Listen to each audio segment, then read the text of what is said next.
Hey, don't worry, I'm back. It's okay.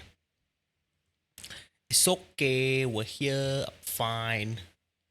Hello, everyone. I am exhausted. Can't you tell? Tonight's gonna have be a short stream, unfortunately.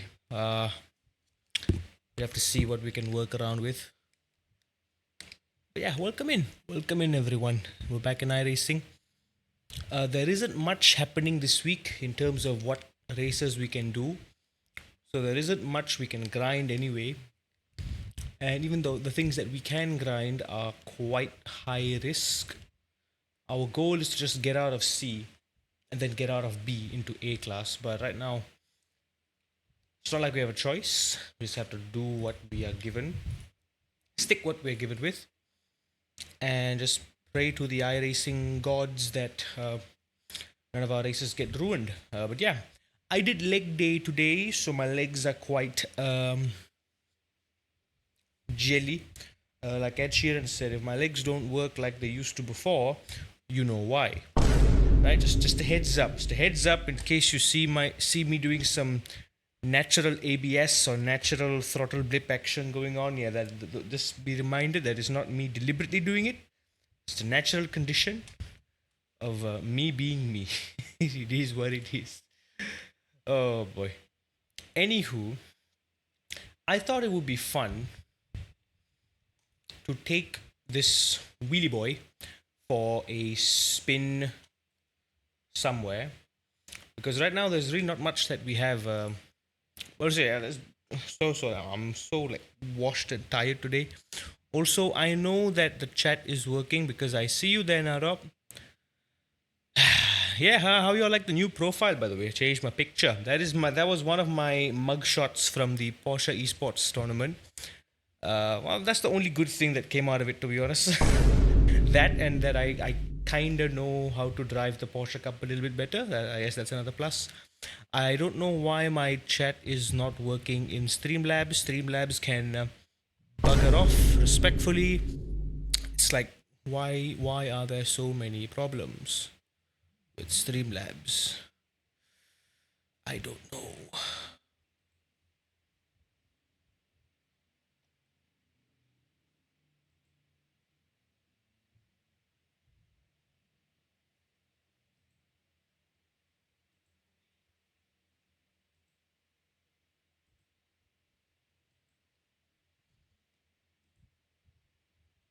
Let me try to like reconnect it there.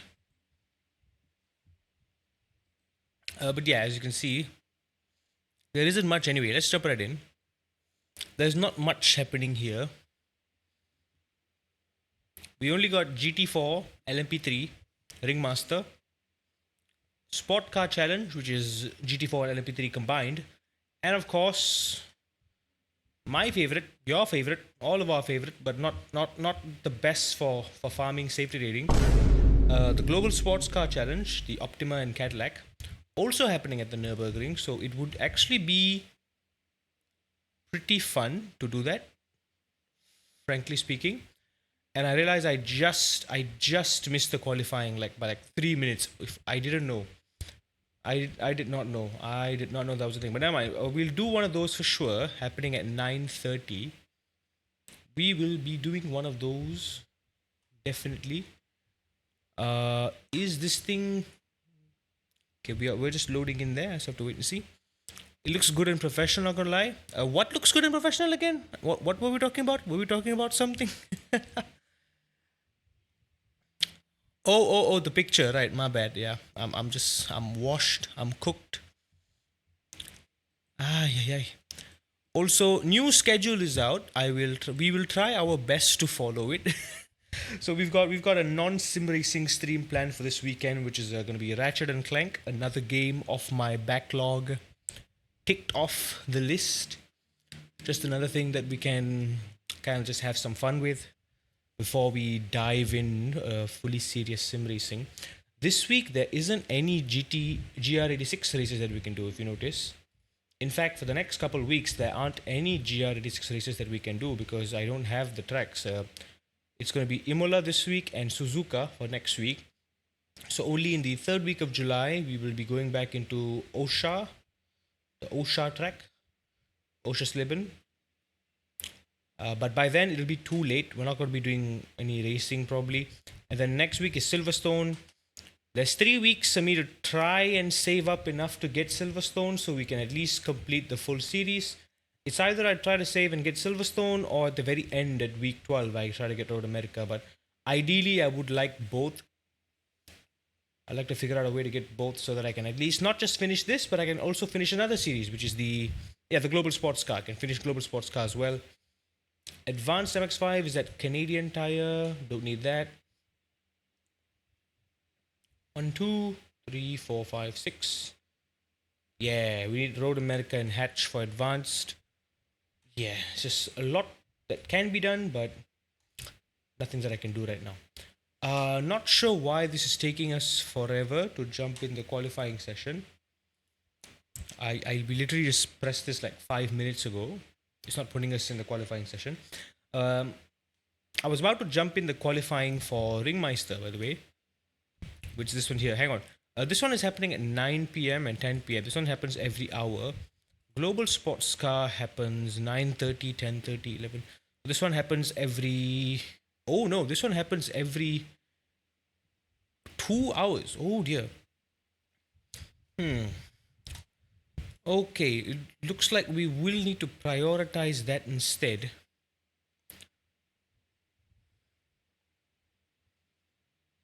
I don't know if we can finish this in half an hour, because I do want to do a global sports car instead of...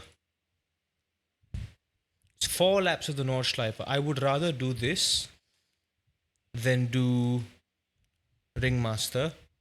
Or what we can do instead... We are not going to be doing MX5 or M2. I just don't want to. Maybe we can do an MX5. It's Lime Rock. I believe it's the... Yeah, so it is the chicaned version, the double chicaned version. The uphill wiggly doo, the final corner kink. It's got both of those. We could do that. But what I would like to do instead is actually go for the GT4 class here at Okayama. It's strange how GT4 is class D and LMP3 is class C, but yeah, that kind of explains itself, doesn't it? Yeah, there really is not much you can do. Damn, I'm just having a hard time. Do I want to register for the race? It's 20 minutes from now, Okayama. How long is the race? 15 minutes. I mean, yeah.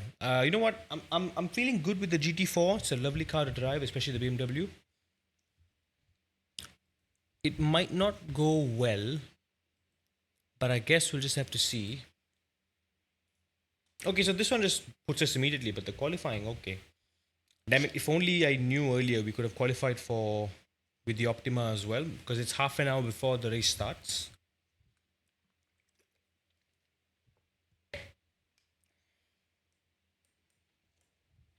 This is one of the things that is kind of frustrating about iRacing and this online racing in particular. Like I'm on a limited time. I'm strapped for time.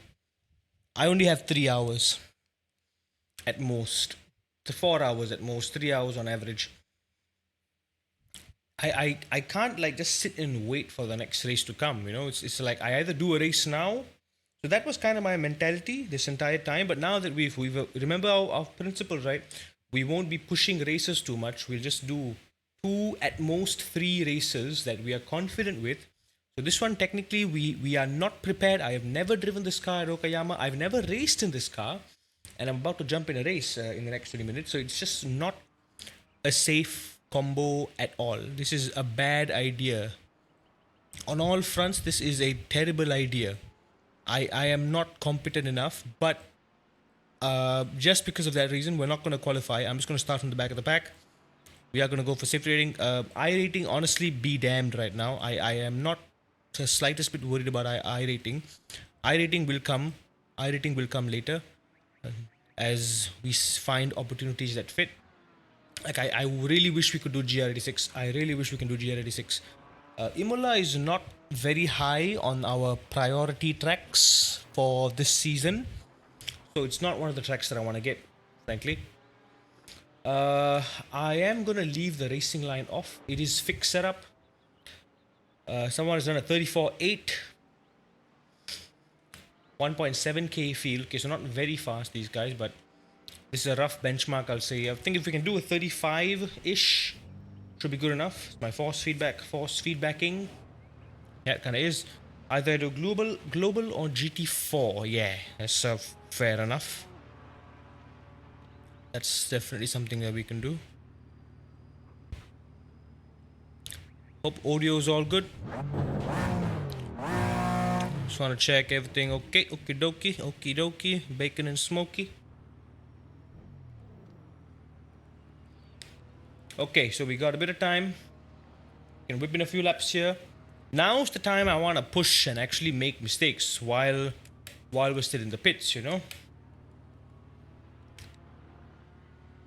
While I'm allowed, while it's safe to do so, while there's no consequence to my I rating or sit rating.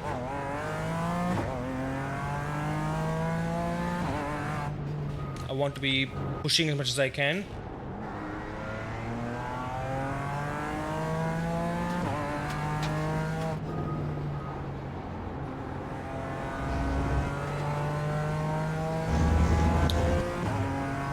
I do need to readjust my feet to driving again because of leg day.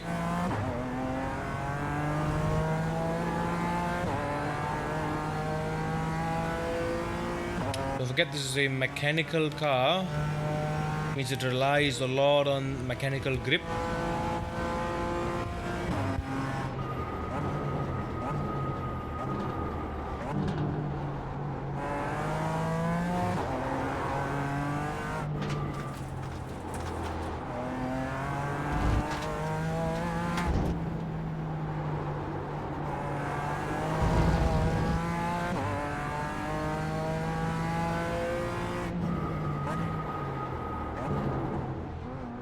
But it is very reminiscent of the, on a tight twisty track like this,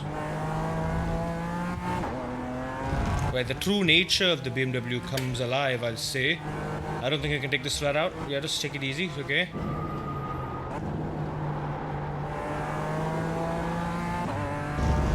You really start to see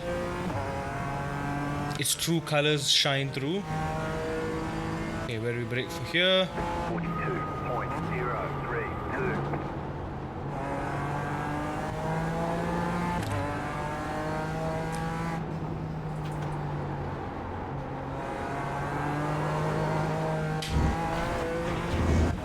Okay, I can get on the throttle a lot sooner.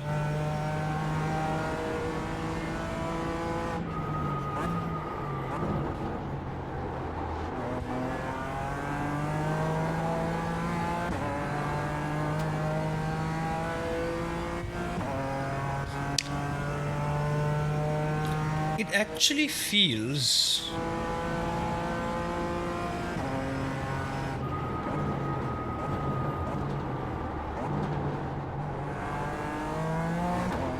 like a bigger, heavier MX-5 rather than an M2 in terms of like how it behaves, right? In terms of just how much it wants to oversteer. I think brake early there. I'm missing the apex big time. Very, very light braking and then modulation through there.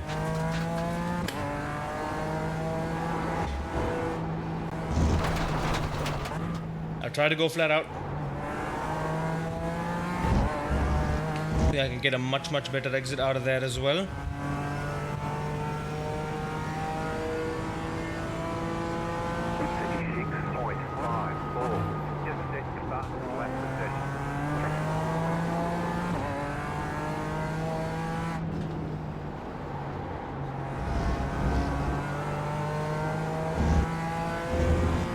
But this car isn't grippy enough to kind of go use all the track coming out of there.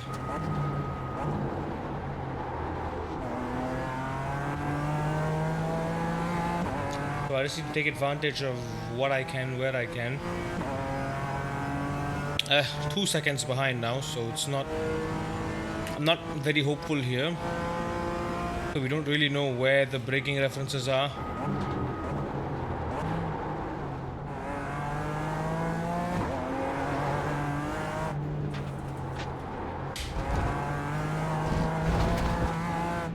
Yeah, that is a very MX-5 tendency there. It's like a mixture of the MX-5 and the M2. But unlike the M2, this thing actually turns. It's got a very, very decent turn in.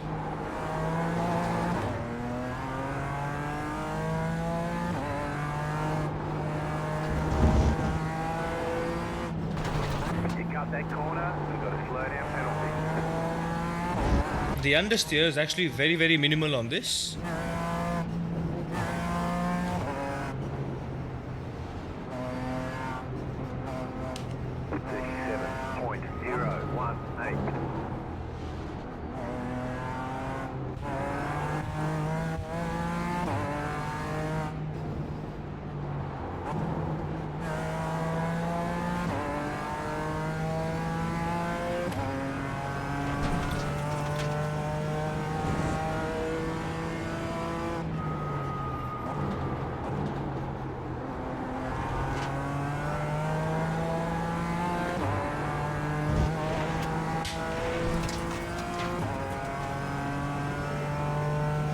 I do need to be very, very careful with the corner exits here.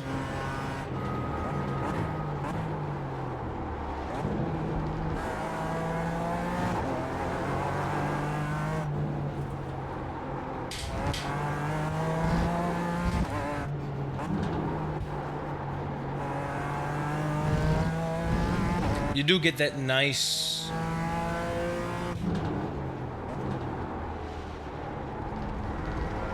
on throttle oversteer, which I love.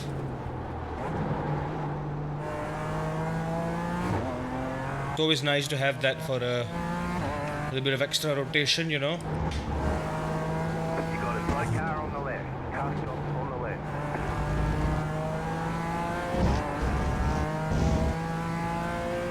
You'll want to focus on the exit and just punch it out. 37.865.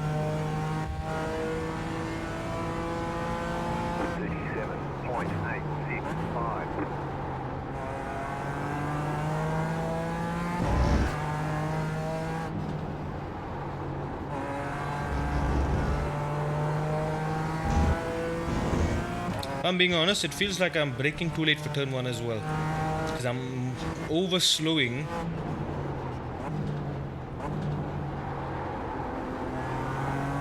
Over-slowing into the corner apex a lot. Yes, it's a late apex, but you also want to get on the throttle early. And it just doesn't feel right. My optimal is still a second behind what these other folks are doing, so there's a lot of room to be found.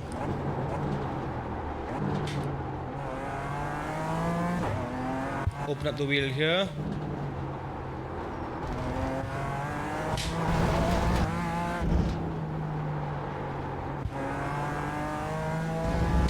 I can also turn the wheel harder. This thing has a lot of grip.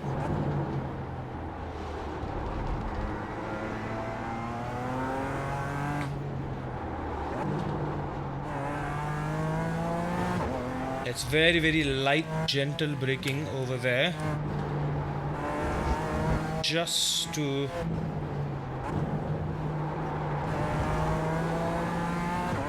get that maximum rotation. There we go. A lot of my problems just stem from me not turning hard enough. I'm not reaching the maximum amount of grip. I'm gonna brake. 36.203. Just a second fast, left of the best. There you go. That's the kind of cornering that I want.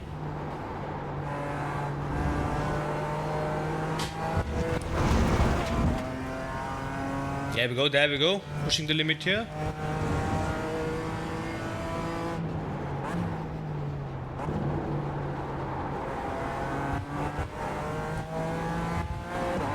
So slightly exceeding the rotation limit mid-corner.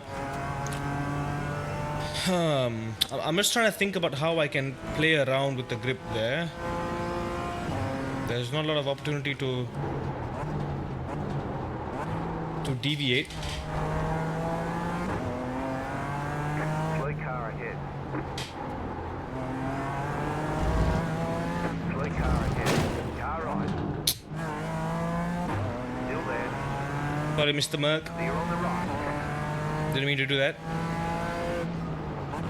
Didn't think you'd brake so early.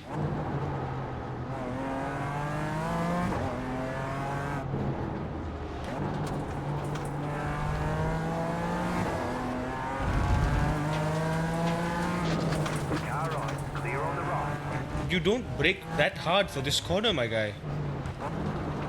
Even though this final corner, you don't brake very hard. You just kind of... Oh, JD's just spun.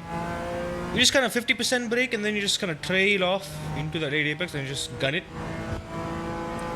39.091.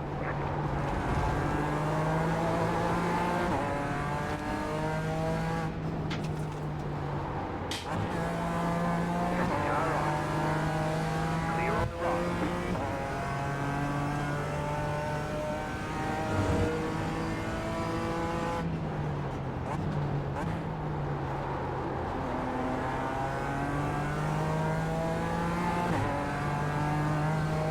There we go. I'm just kind of being very, very light on the wheel. It's like because of that compression, the initial compression, then it going uphill afterwards. It feels like I'm on the limit and then under, over, under, over, under, over. Never really quite where I would like it to be.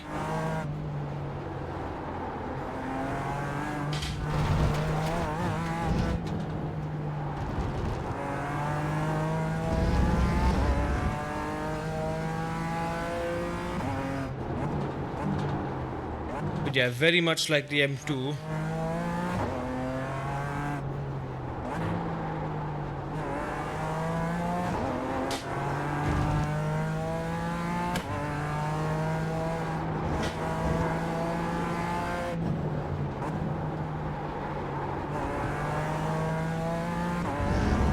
Oh, I've got a full 10th there.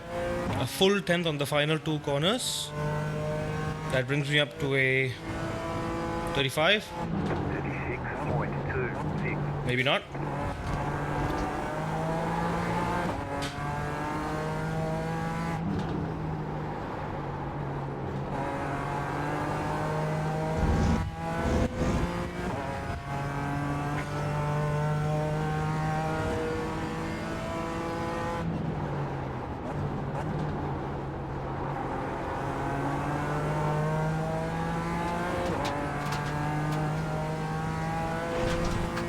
There you go. It feels like a good exit, isn't showing to be a good exit.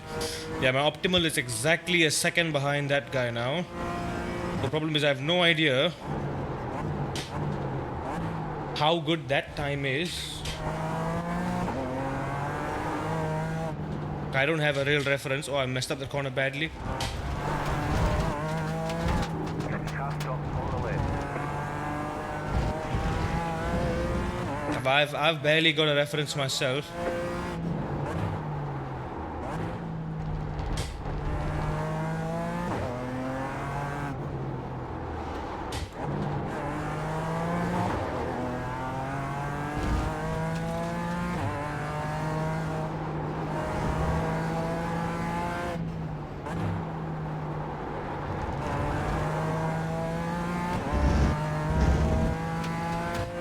Yeah, this is a very throttle control type of car.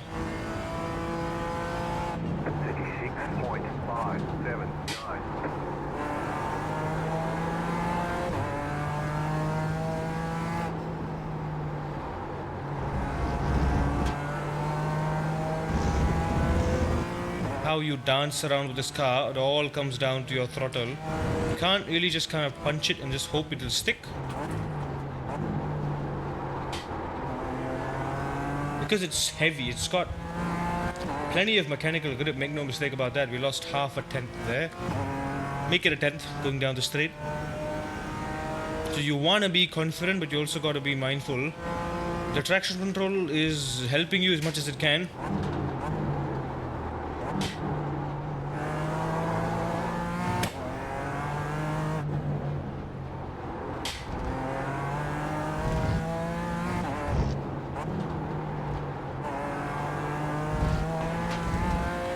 Could have exited way sooner there. I held the brakes for far too long.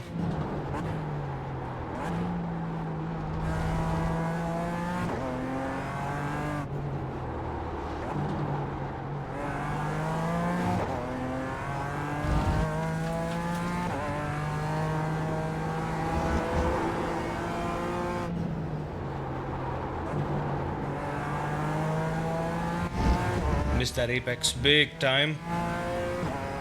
Okay, I had 5/10 on me there. Half a second. 35.825. That was your fastest lap of the session.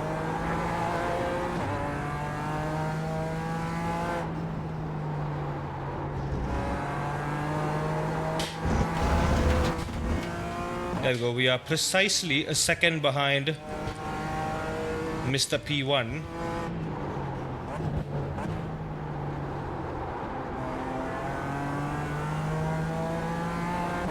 You want to keep it tight on the exit here and then just run out wide. Yeah, my optimal, I'm close to my optimal now. 35.8, 35.6, not too far. Just a few optimizations in Sector 2 and Sector 3.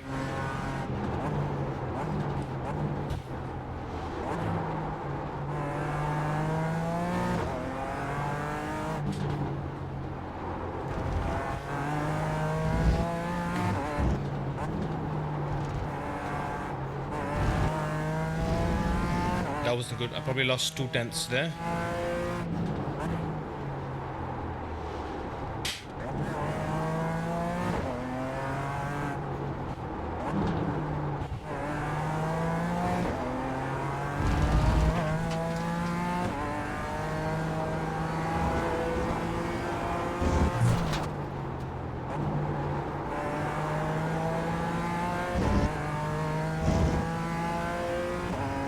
Okay, somehow we're still gaining.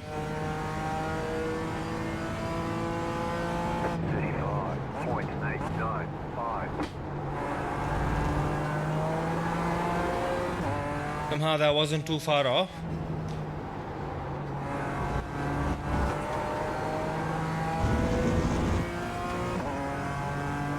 "35s are pretty good.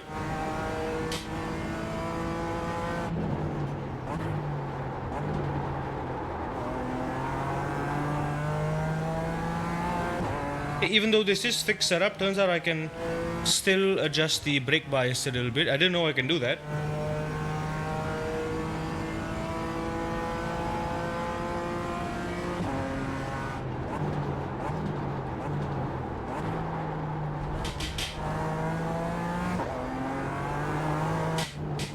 Oh yeah, nah. Going over that crest just gives such terrible understeer. I mean oversteer. Is my chat broken? Okay, no, I think it's not. I think we're just alone here. No. There's nothing happening in chat, so I thought it was broken. Oh dear. Can I change anything else in the dash? I can't change traction. I can't change brake bias. I can change brake bias. It was at 60%. That feels like a bit much. 35.8 seems okay if I can do that consistently. I think I can do a 35 flat. Yeah, my optimal's gone down by like 4/10 too, which is good. That's a start. That's a start. I'm gonna bring my brake bias down to about 57-ish. Because there's two things about brake bias. One is to balance the brake of the car, to make it more oversteery or understeery. But then second, it's to maximize the braking force itself based on the weight distribution of the car. So in this case, we're driving a big beefy BMW M4. Bulk of the weight is on the front of the car. which means naturally there's more mechanical grip on the front. There's more weight on the tires, which means the tires can utilize more of its grip, hence also utilizing more braking. So naturally, it makes sense that more braking power goes to the front to make the car stop better. So I understand why it's 60-40. But also, you also want it to be slightly rearward. So I think 57 might be a bit too far behind. I don't know. I think anywhere between 55 to 60 is a decent acceptable range. Is the stream okay right now? I'm just confused. Like, why does the chat keep resetting? I'm very confusion. Yeah, you know, it's fine.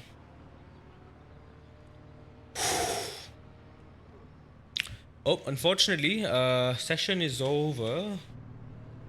We need to jump in the race. Also, so far it looks like the latency issues are gone. So far, that's just a practice session. I don't know if it's gonna stay that way in the actual race session. Usually it doesn't. We're getting a nice 165 FPS as well, or just averaging above 120. Anything above 120 is good enough for me. I feel like once we go for triple screen, right, we're gonna have to cap it at 120, and anything more than 120 is just gonna be a bonus. Like if it can handle it, like I think there's only gonna be a handful of games that can handle triple screen 120 at a high setting easily. AMS2, Dirt Rally 2.0, Vanilla Assetto Corsa, probably with some optimizations. iRacing is going to have a hard time. iRacing is going to have a very hard time. ACC is going to have a very hard time. What else? ACC will have a very hard time. AC Evo will have a very hard time. Le Mans Ultimate. I don't think Le Mans Ultimate will have a hard time. I can maybe turn down the anti-aliasing, the MSAA, multi-sampling anti-aliasing, down a click or two.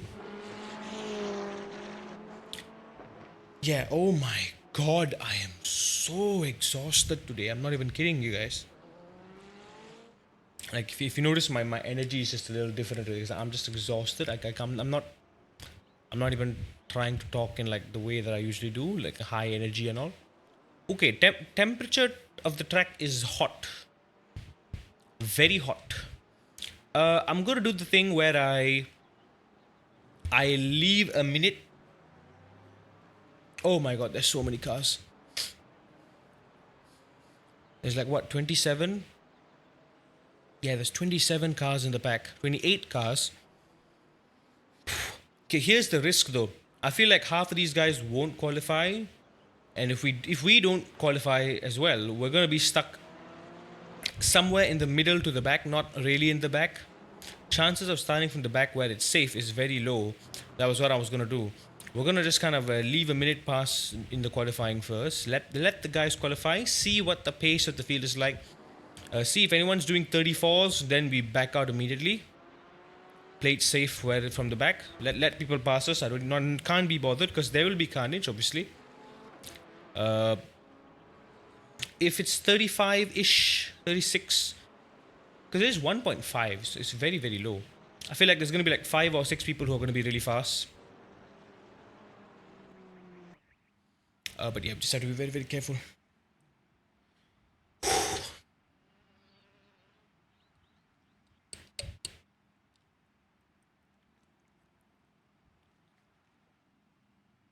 So yeah, this marks the start of iRacing July officially. Or do we wanna have it as, you know, like properly after we finish our Ratchet and Clank stream? Because after this, I think I don't know if I have the energy to do another race. It depends on how this one goes. After that, I just kind of want to jump in the GR86 and just practice that for a bit. Before we jump into Mugello, I do want to take it to the Nürburgring, do some laps there. I do really want to take it to the Nürburgring, do some laps there, and then we bring it to Mugello. Also, while we're at it, if we have a bit of time, We can also jump into Spa, the Spa 24 hour, and get some practice there as well with the AMG. Just a head start. I think I have a setup, I'm not sure. When we did the Spa 6 hour race, I have no idea how long it took us. Okay, let me try brake bias 57. Okay, we have perfect 57 flat brake bias. Can I see it on my dashboard? Yeah, okay, I can see my dashboard there.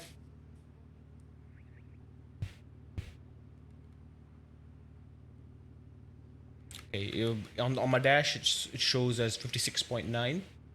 That's okay. Okay, minute and a half has passed. Let's roll out.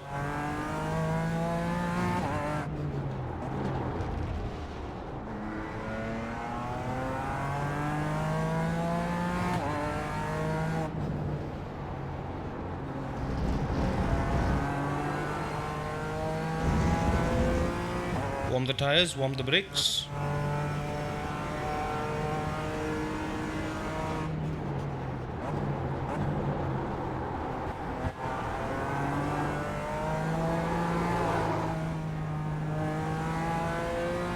Yeah, so the cold tires wanting to step out on you all the time, it is quite unpredictable.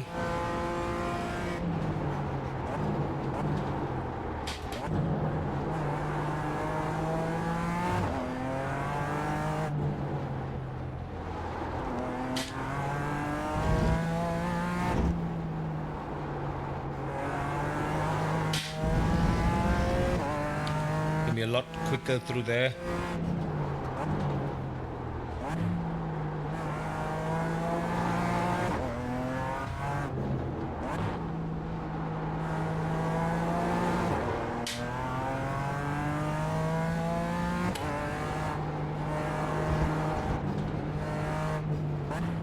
Yeah, the tires are cooked, dude. Green flag, green flag. Slightly wider exit, we just sacrifice a bit of speed. Comes your first time lap. We get a better.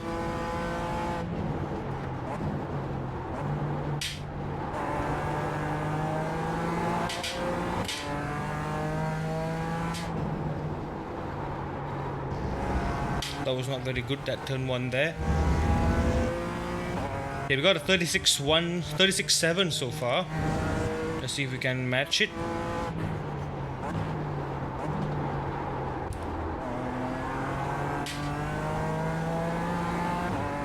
Oh, I went for the double apex, but it did not pay off.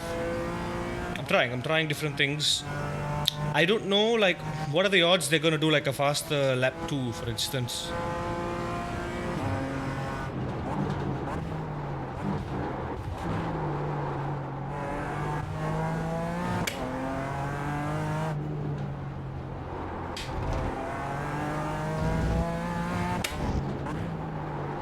Oh, I messed that up. Oh, we got a 36.5 now.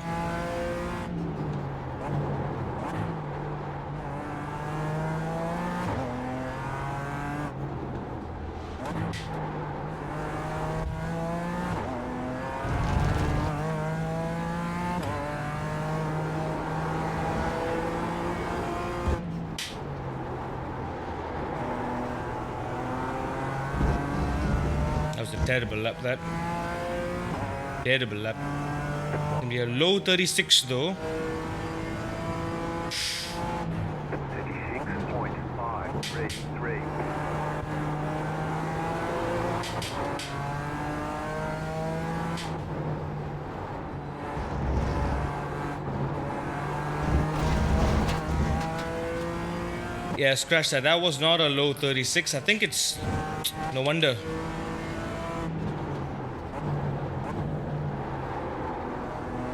I'm referring against my best lap, not my optimal lap.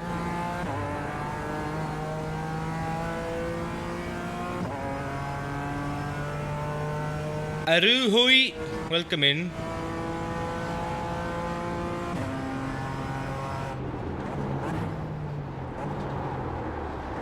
Big understeer. Is it just me, or am I hitting 100% brake pressure a lot easily now that I've done leg day? So I think this early turn in is a lot better.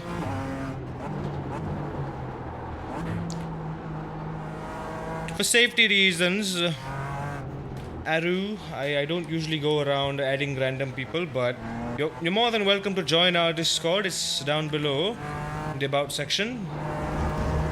You can also type in ! Discord in the chat and join us in some sim racing banter.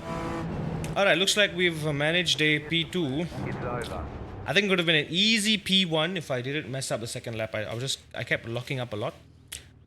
This car has ABS, I think. But I have honestly no clue. I'm going to increase brake pressure to 58% actually. Just 1%. Just to cut 2% down. It's just about, I need to kind of just figure out where the threshold of the brakes is. Temperature, very hot. Lap 1, sketchy, especially through the first big hairpin.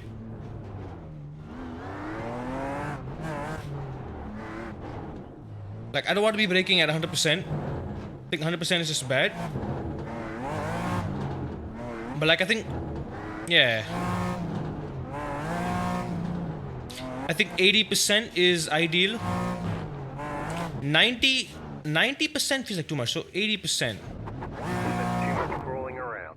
The officials are going to delete your lap time. You need to read this car and try again.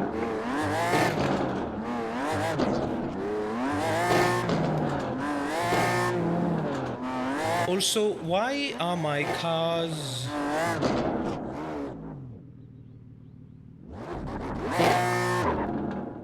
Why is my car's livery not clear?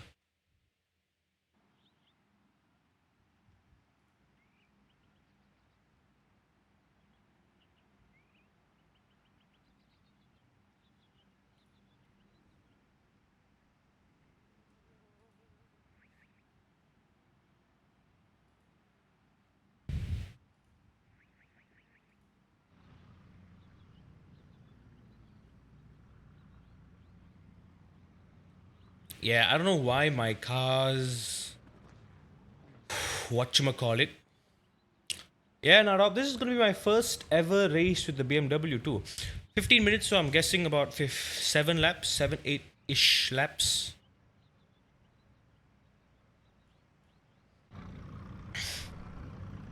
I mean, there's a reason why I find it weird when... On the left side, the estimated strength of field is... Aru Howie, no offense if you're an actual person. DNF today would hurt our points a lot. The bot problem on Twitch has been really rampant, and you're not the first person to say something like that. So when you just come in, first thing you say is something like that, it's just screams chat GPT energy, bot energy, you know what I'm saying? To put it less concisely, a small PP energy. While we don't judge, well, we don't really judge, You say the same context as him? Yeah, but like, it's very, very weird. It's very weird. Chessman 001. Hey, we got the 00 name in there. I love it already. Welcome in. Welcome in. Are you a fan of chess? Then you've probably come in the right spot. We're gonna play some mental chess here with these green Porsche here. Thinks he's Kevin Estre in the Grello. Oh, we got Jimmy Broadbent's that car, the Bilstein car, Mubarak 096. Oof. I have no idea what you mean by that. I think aid is over. Both aids are over. Okay, we're starting in the sort of halfway through the track. Right, it's lap 1, turn 1. Please let there not be any murders. Please, oh please, let there not be any murders. I'm gonna take it safe and just go around the outside cleanly. Well, it also depends on what the Porsche does too. Porsche's gonna hug the inside line because he has the inside line by default. But that BMW behind me... Okay, so both of the cars behind me have been doing nearly identical lap times. I just got lucky to be ahead. Also, my car is big. My car is very big. I just need to give some space allowance. We're still back here. We're back here. If the lights go green right now, I swear to God, the safety car's not even in. The pace car is off. Be ready.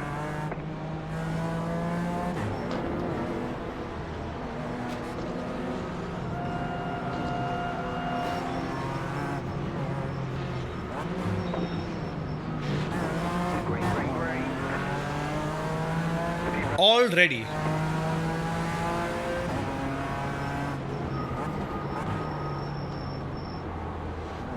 Did you see that there? All ready. What was that McLaren thinking? Your line. Clear on the right. What was that McLaren thinking? Man tried to overtake me? Thank God there was zero incidents. I would have been pissed if it wasn't. Right side. Clear on the right. This Porsche is taking the cold tires very seriously. I need to watch my back. It's only 7 laps. Let's stay behind him for a bit, study him. He's being very conservative.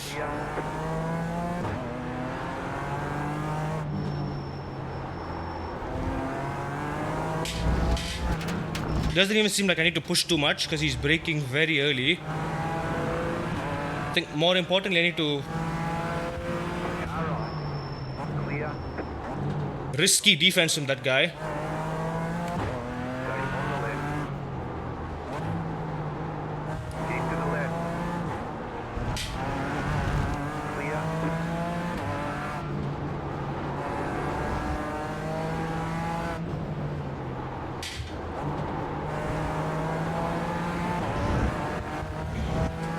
Yeah, all this fighting is just giving more opportunity for the BMW. 43.346. I'm not supposed to be kind of like slipping the rear tires there like that. So I'm losing quite a lot of time. Side by side, side by side. Side by side, side by side. Clear on the left. Right side. Going for a switcheroo. I got one incident for that, come on. Still there, hold your line. Clear. That makes no sense. I'm gonna give you a choice.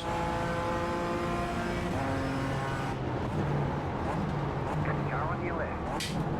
Clear.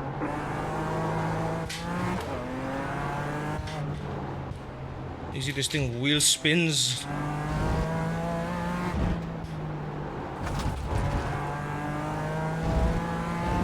This thing spins its wheels worse than a monster truck.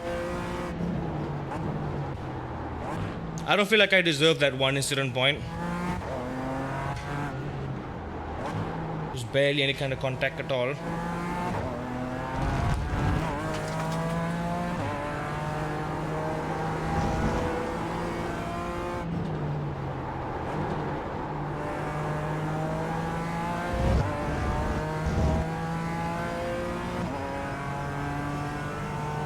What do you agree with me again? I'm saying a lot of things. They're not going through my head because I'm... 6.61. Okay, you are the leader.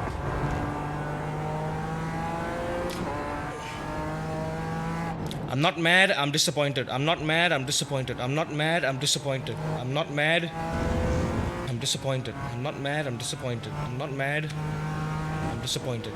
It's not your fault. Remember what Coldplay said? When you try your best and you don't succeed. It's okay, it's okay, it's okay, it's okay. It's okay, it's okay. Don't flip out. It's okay. Okay, not my fault. Not my fault.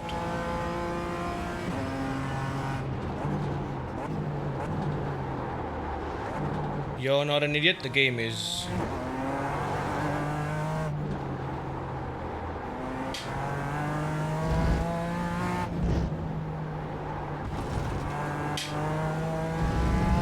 In case you can't tell just how tired I am.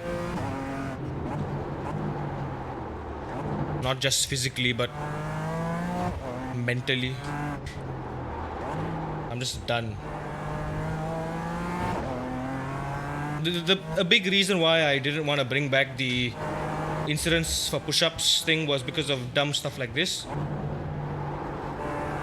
I mean, yeah, we had our guideline, right? We had the open discussion thing where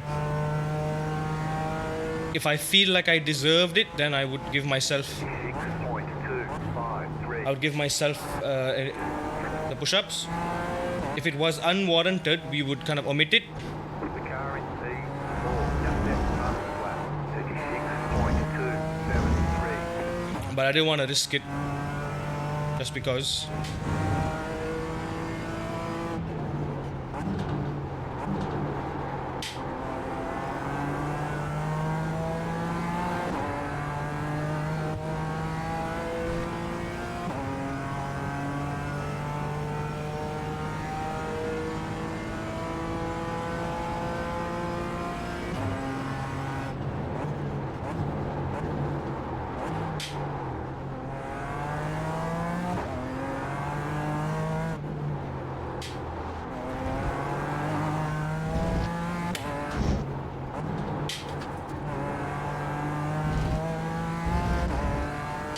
Driving so badly.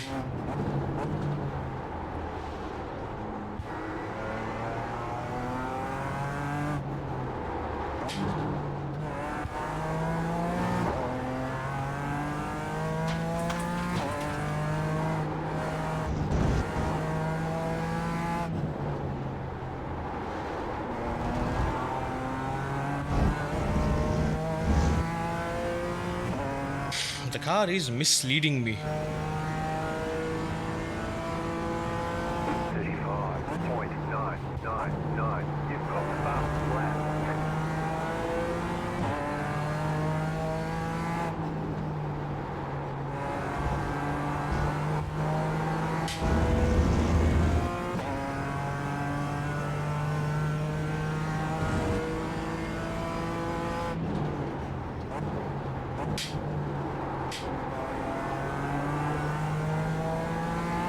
Yeah, unlike the BMW M2, this thing turns.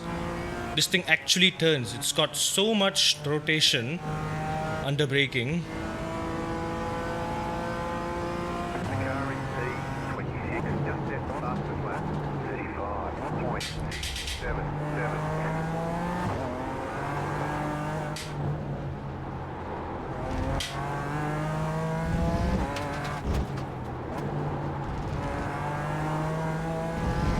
Oh, looks like we got a Smurf in the house. All the way in P26.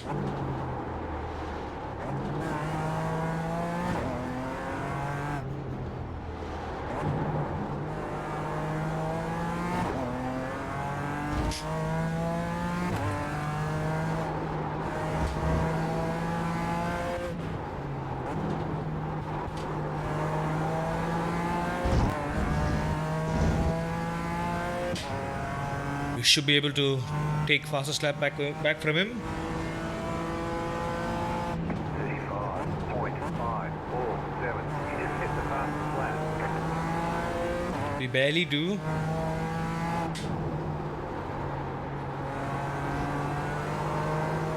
There we go. There's so much mechanical rotation. You almost it's like a blend of a lot of cars. It's got the tendencies of the MX-5. It's got sort of the naughtiness and the instability, the temperament of the BMW M2. It's got the driving style of the Porsche Cup. It's an interesting car. I'll give it that.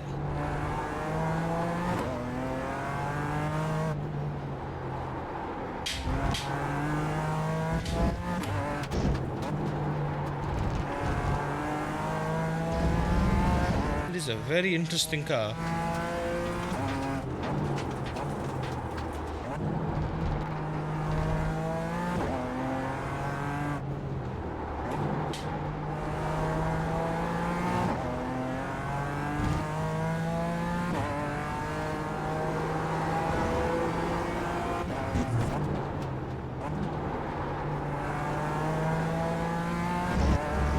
Can push way harder there. Way harder.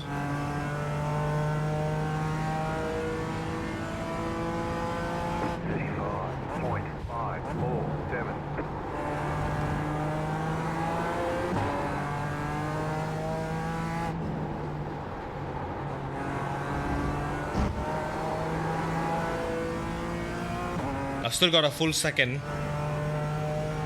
I don't know if that guy was like top split, but if he wasn't,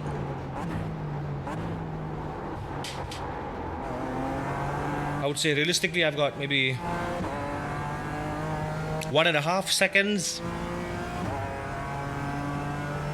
I would guess top split is doing like 33.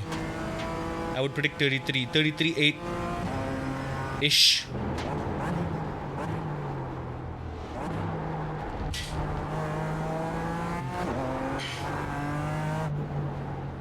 It is very much a rotate on throttle type car.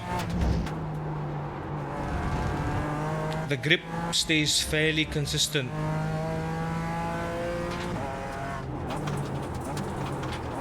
As you're going through the corners.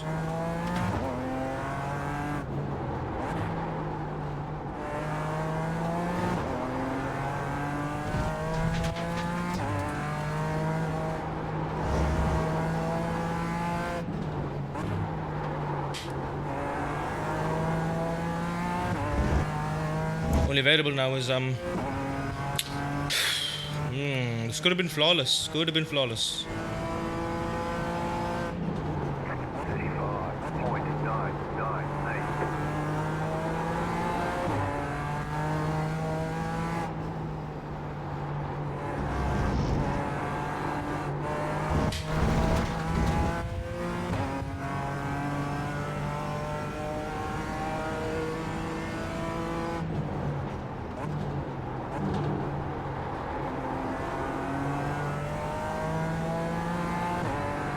There we go. I can just feel the limit there by just keeping my hands light.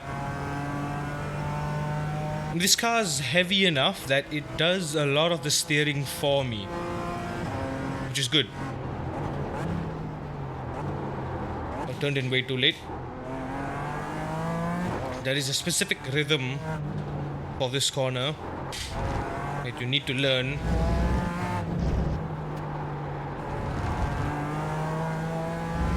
So it's the same principle. Rotate early, throttle early.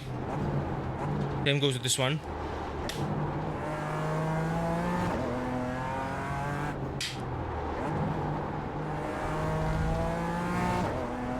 See how the delta goes green as you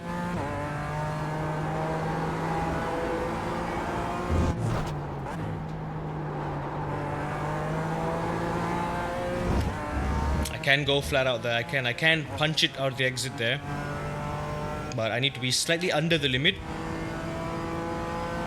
36.089. Got a couple more laps to go.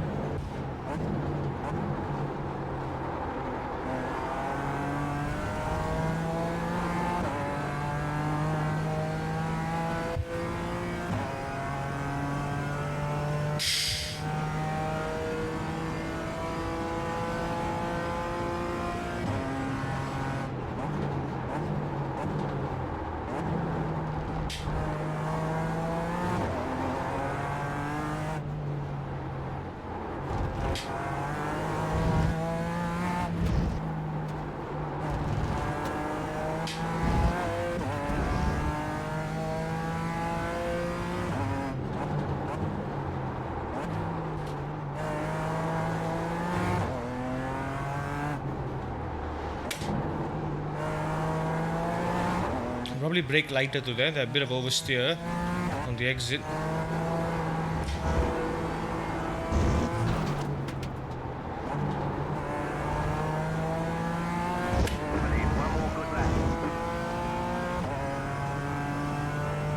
There we go, final lap. 35.902.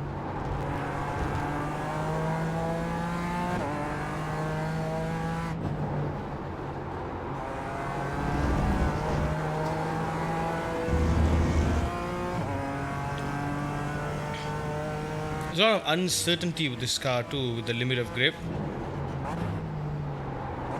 Like 1 minute it's there, 1 minute it's not there. I was holding way too much brakes into that corner. My minimum threshold brake was too high. Yeah, now I'm just kind of honestly falling into my bad habits again because my leg hurts. Oh, there we go. I didn't notice this whole time, but latency is back. I don't think they fixed anything.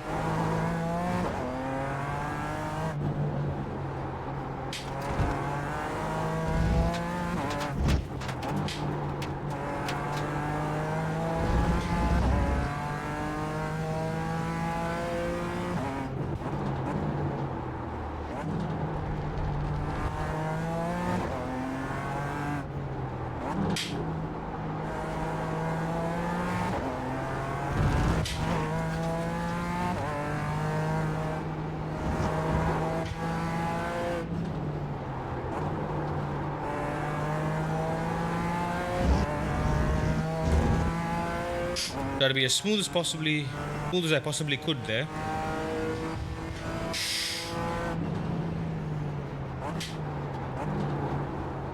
You won. You drove a great race.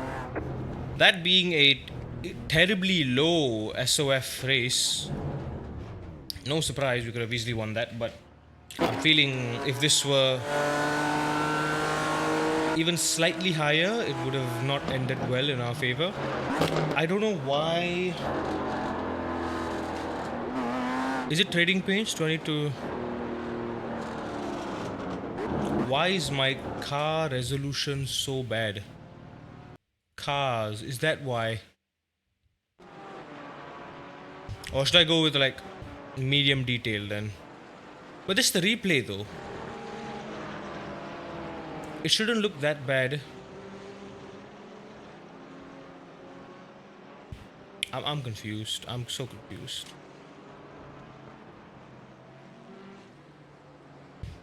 Yeah, we're still getting crazy bad latency. Blue Porsche, what a Mongolo. What a Mongolo? That's a insult I've never heard before. What's a Mongolo? You Mongolo. Was he trying to say Mongolian? Mongolo. Mongolo like bungalow, but a Mongo? Wongo bongo Mongo? Also, I was playing Red Dead last night because iRacing was on break. By break, I mean on maintenance. I wanted to jump into the GR86, see what was new, and like do one of the MPR races and whatnot, series completion races. Couldn't do it, so I was like, okay, I can play Balatro, I can play Red Dead. Let me just play some Red Dead because I still haven't technically finished the game. There's a lot to do yet for the platinum still. I need to go and collect all the cigarette cards. I need to sit and consult the guide, and that's going to be one of the most boring things. But hey, I also get to explore the wild west. I caught an armadillo. I caught all the fish.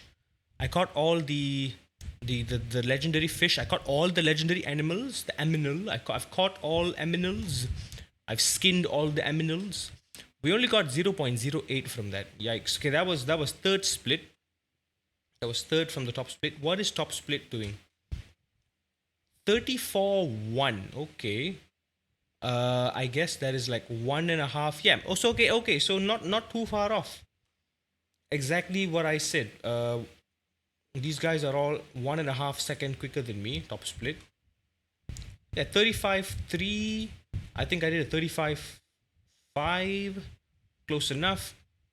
I'm there, but 1.5 seconds. 1.5 seconds all comes down to the exits in the mid sector. So I'm trying to hop into race room. I did try to hop into Race Room. I have an issue because I don't know. I don't know if it's like the software or the game or if it's not optimized yet for this. I can't get the wheel rotation to match in game, and I don't just mean the wheel of like the animation, but like the steering itself. It just didn't match. Went online, tried finding a solution, didn't work. It seems that I have to adjust it on a car per car basis for now. So that is kind of annoying. It is truly an annoying type game. So yeah, I don't know, dude. I don't know. Next up, we got 4 laps in half an hour with the Optima. I think that's more than enough time to get a few laps in.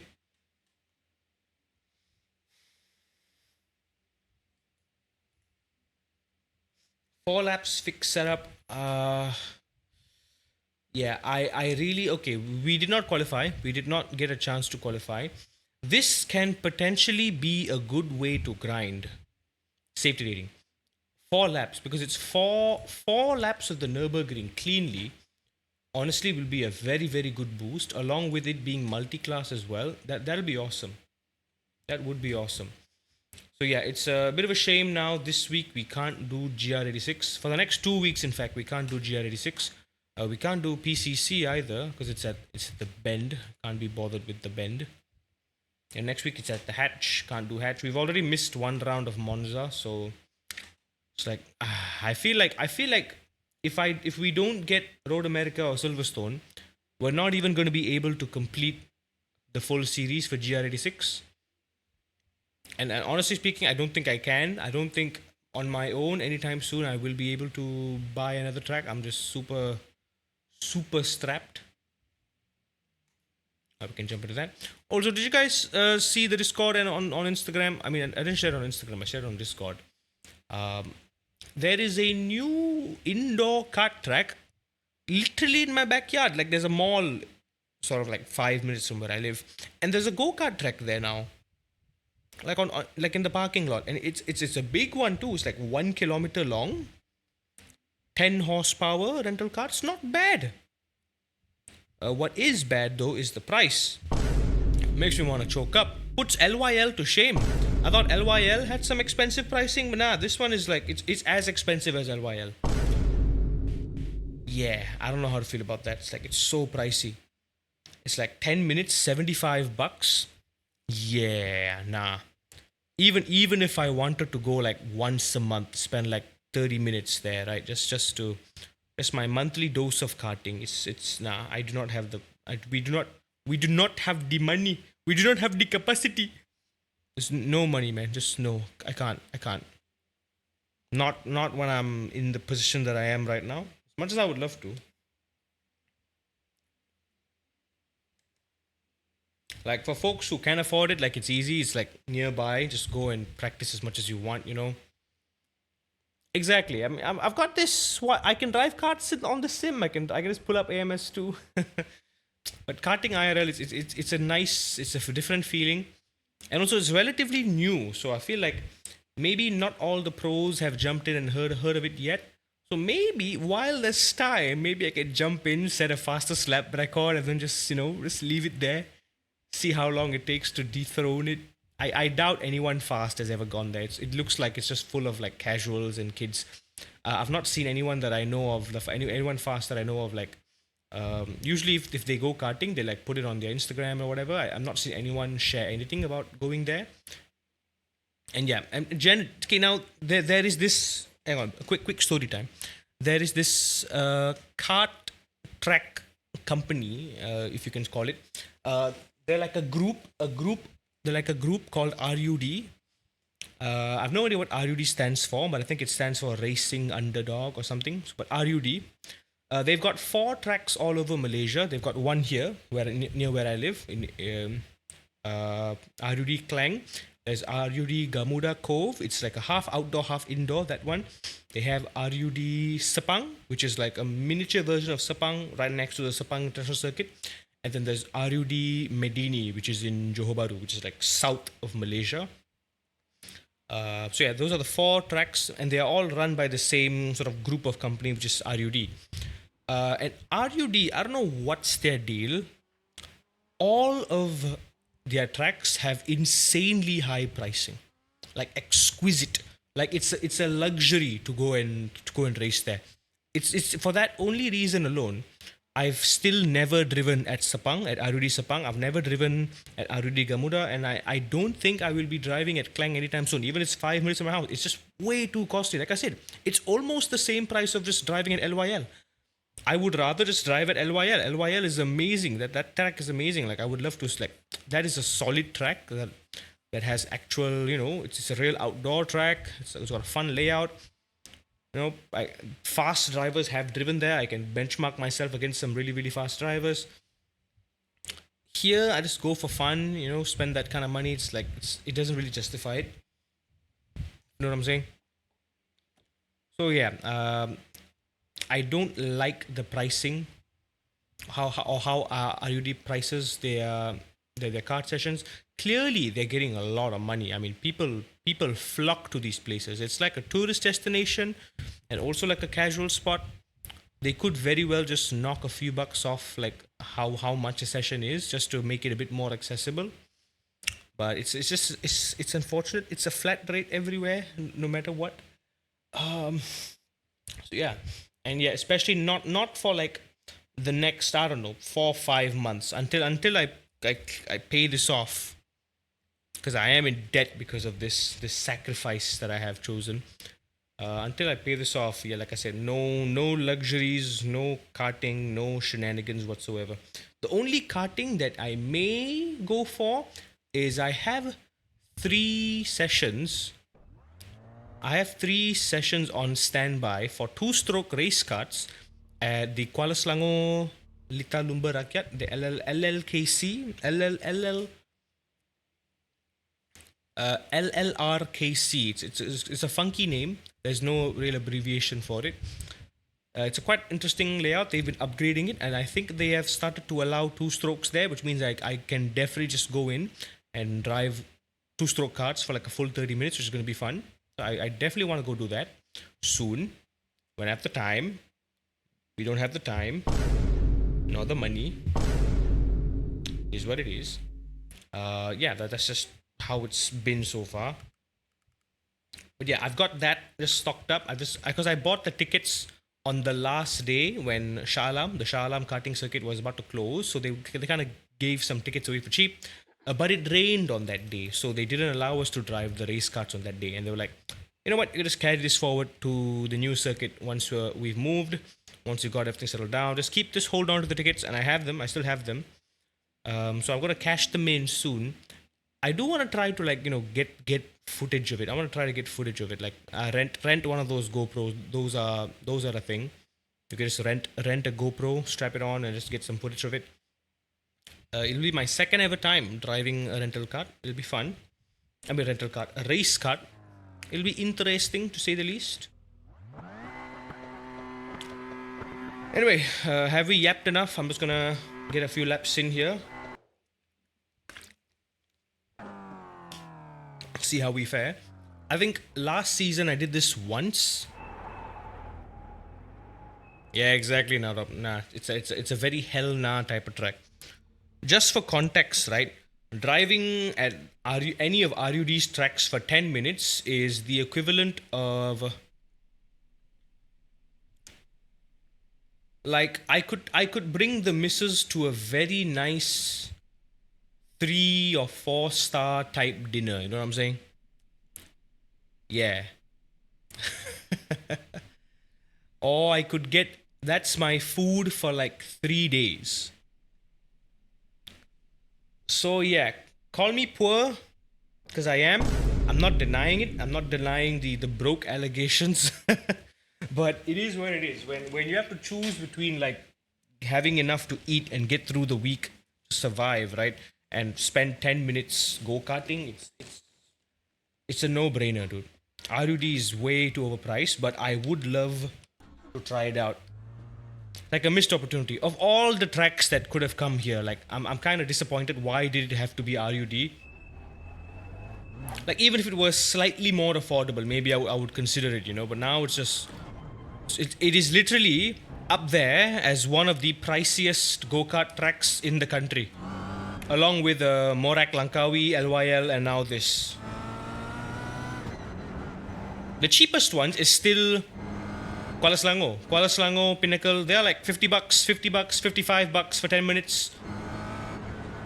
Back when I first started karting and I first drove at these tracks, I thought that was a lot. But then when I went to other tracks and saw that they're like 1.5 to twice as much, I'm like, yeah, no, this is good. $50 for 10 minutes is good. Not just good, it's cheap, it's affordable, it's a steal, it's a bargain.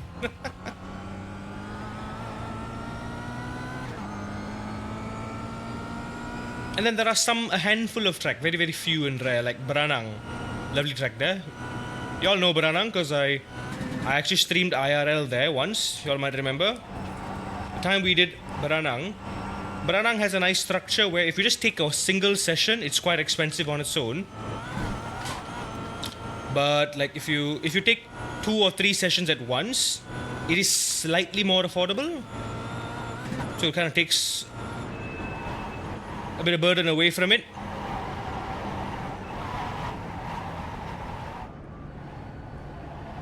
Or it feels more worth it if you do 3 sessions at once rather than just doing a single session.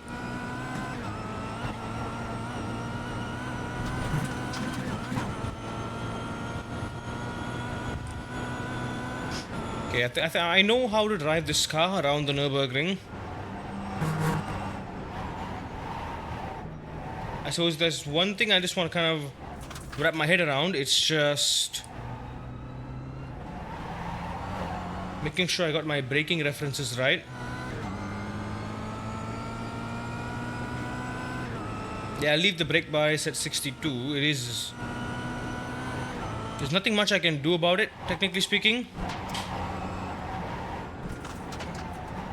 Yeah, and I most certainly don't want to be understeering off into the wall. It feels like there is a fundamental secret to driving this car that I am yet to understand.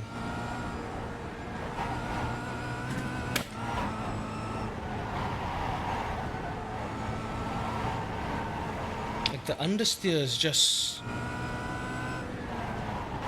It's not just bad, it's really bad. Right now I'm cruising, but I don't know if later on in the race we'll be having to like fight for position, because this is a very slipstream dependent car, or if you're within slipstream range, it'll be very easy to just slink in and get in the tow, similar to the MX-5, because it's a very boxy car.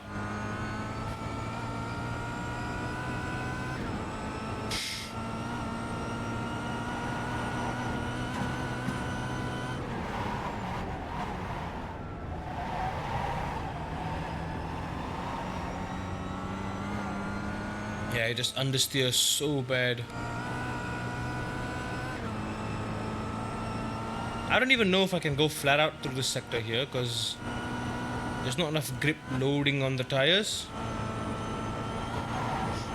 And yeah, rule of thumb, you don't want to try and go side by side pretty much anywhere unless they like deliberately slow down way too much. Because chances are you're not going to make it. Chances are I'm going to get pushed or I'm going to accidentally push someone off the track. And we can't risk that. Also, I remember this car not having ABS, and like before when I braked really hard, the brakes would lock up and I would just go straight into have a makeout sesh with Barry R. But now I don't feel that anymore. I mean, my brakes do still kind of judder like crazy, but I can still brake at like 90%, which makes 0 sense. But I don't feel the understeer. The understeer is kind of the same whether I brake at 60 or 70 or 80 or 90. It just doesn't really matter. Every time I get on the throttle, there's understeer. And because the throttle is like the only way forward, only way to mitigate that, I mean to go forward and like go faster, I still have a very big knowledge gap in terms of driving front wheel drive cars. I know in a front wheel drive car, the theory is you use the brakes to rotate as much as you can, which I do. But like, how much more than a regular car should I exaggerate that? How much more should I focus on a later apex? It's subtle, it's not like a drastic change. Or is it? I don't know. I'm no expert in this. I'm thinking about whether I should make a drastic change to the driving style or to the racing line itself to maximize the throttle, because you gain a lot of time just being on throttle. You don't gain a lot of time decelerating in this car. You just want to be very, very careful with it.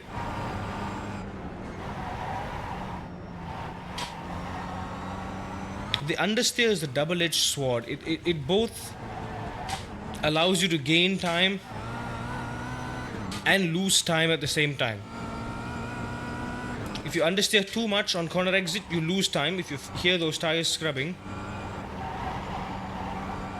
if you don't hear those tires scrubbing enough, you lose time. So it's like, what gives? Like Spa turn 1. You have about 5 laps of fuel left. La Sauce at Spa is a perfect demonstration of this. Trying to break into La Sauce just makes no sense. Because if you go full beans on the throttle on exit, if you like kind of 90% and then go to 100, you wheel spin like crazy, get crazy understeer. You have to turn so hard just to make it and use all the track. You scrub the tires so bad and wear them out so bad as well. But if you go slower, if you just kind of are a little bit more conservative with the throttle,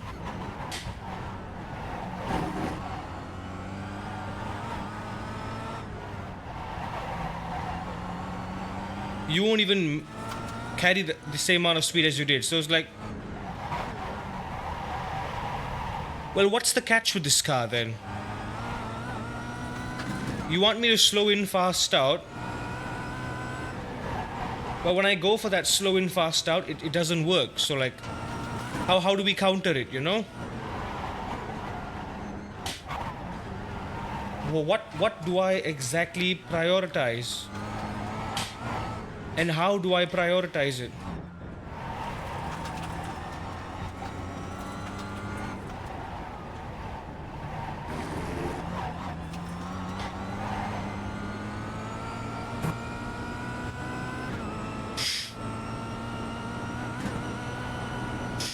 I mean, one trick is to just never really expect this car to rotate.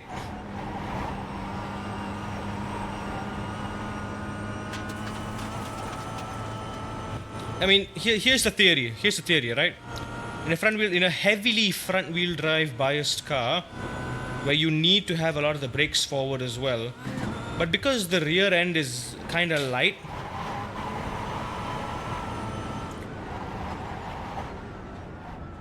you do get a lot of tail side rotation anyway. There you go. See how my delta's dropping there? We lost about 1/10 exiting this corner.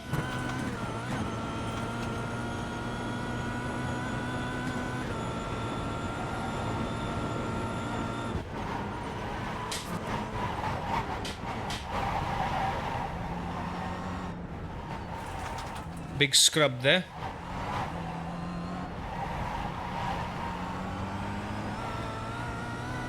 Yeah, we lost 3/10 there. That was horrible. And we're losing even more time.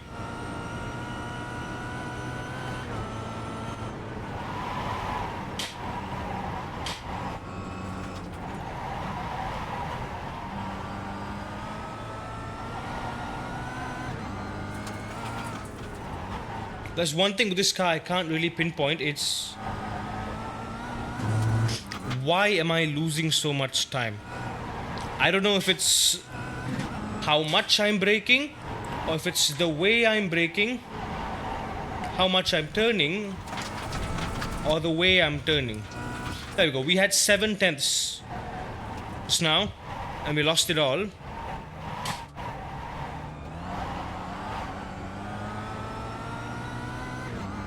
And now we've lost it.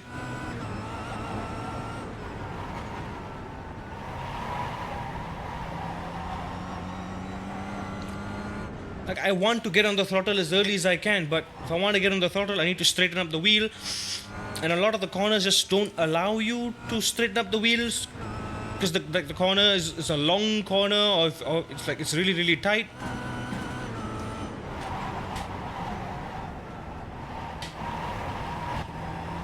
So what do you do in that case, you know?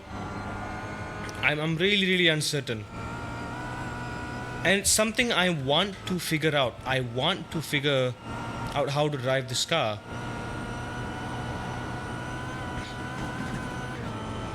Because apparently this car is very, very similar to the Vios Cups that they race at Sepang.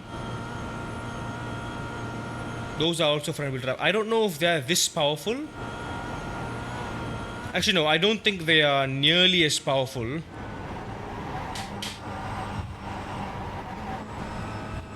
Yeah, see, I was on the limit of the tires because I can feel the tires squirming. I can feel the tires squealing.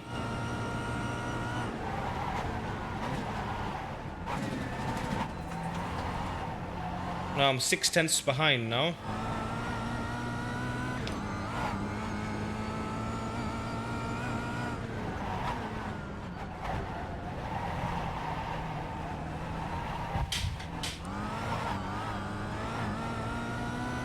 Even through the carousel, I'm losing 2/10, and I have no idea. I mean, there's a lot of force in the wheel. Only thing I can tell when it comes to understeer is if the wheel goes light, it means I'm understeering. As long as I'm feeling a resistive force on the wheel, it means I am gripping.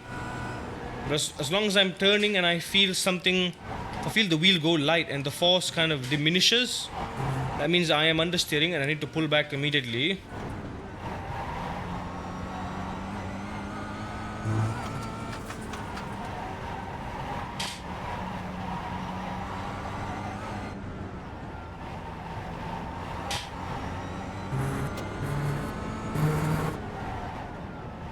There we go. Just before Vaporman went off track there, because again, understeer. The understeer is, and you notice through the twisty section, I'm just kind of keeping it half throttle, mid corner. Even through here, I can't even go flat out because it's just, it won't turn. It grips best when you are off throttle, neither throttling nor braking, because all that natural weight is on the front. Even here, to be honest, I'm afraid to go flat out. I can't. You can't go flat out. You have to slightly lift, even if you get a very perfect line.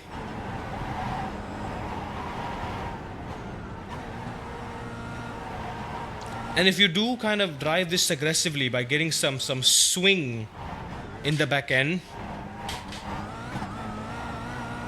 which is where you almost drift and you get the tail to kind of step out. If you drive it that way too, it's still not going to be quite as beneficial. Because then on corner exit, if you get too much slip, you're going to scrub the tires, lose the momentum. Too little slip, you're not on the limit and you lose momentum. So it's like it's a cat and mouse game of figuring out what matters where, when. But most importantly, there is one single way to drive this car fast and everything else is just wrong. And what I'm doing is wrong. Very, very wrong. So I was a second ahead going up to the foxhole, but then I'm 2 seconds behind on everywhere else in the track.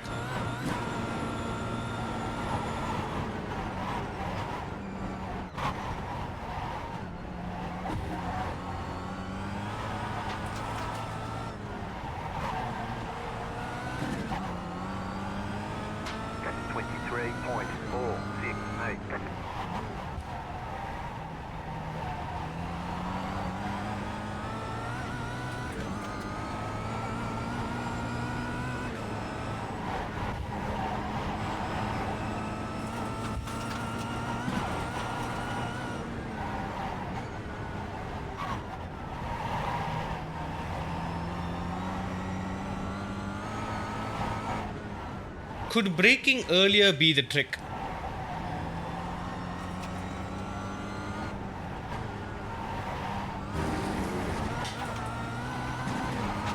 By braking earlier, I mean not the trick, but a trick. Yeah, well, we did rub off on each other, didn't we, Narab? I'm gonna lift here. Use the natural rotation. There you go, okay. A lift will suffice, but the line is precise. That rhymes. But we are losing a bit of momentum there. Maybe a slight tap just to maximize rotation would be helpful. Light tap on the brake. Maintain, maintain, maintain, maintain, maintain, maintain, maintain, maintain, maintain.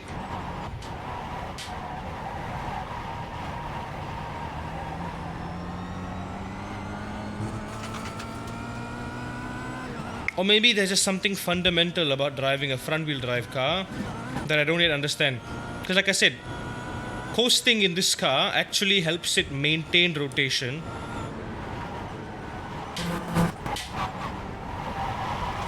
So could that be something I could maybe focus more on?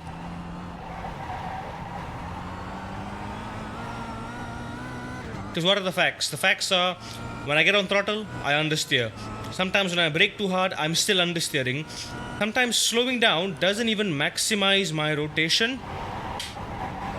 It just slows my minimum speed down far too much. So maybe it's better if I just slow the car down early, coast through the corners,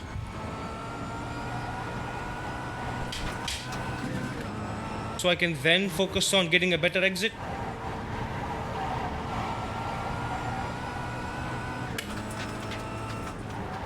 In the end, of course, my goal should be to minimize the understeer as much as possible. I get on the throttle in the smoothest line possible, in the smoothest way possible. And if I'm scrubbing the tires, I'm doing it wrong. Welcome in, Mav.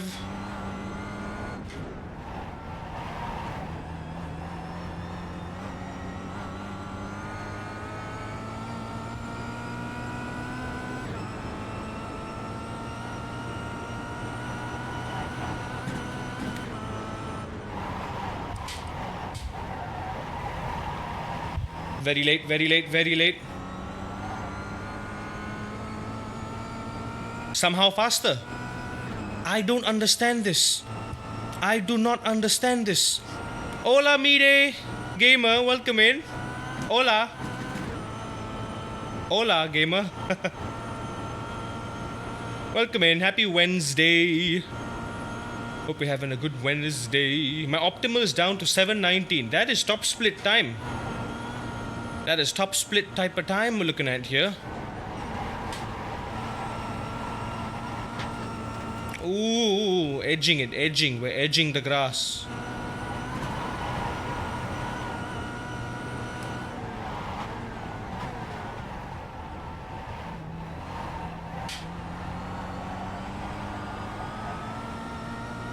There we go. I lose 2/10 there for no reason. I'm just gonna coast through here. Coast. I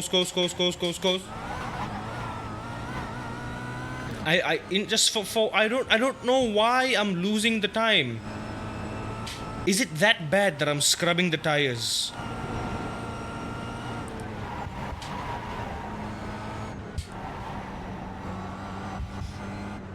Yeah, we had almost a second lead. And we've lost it all.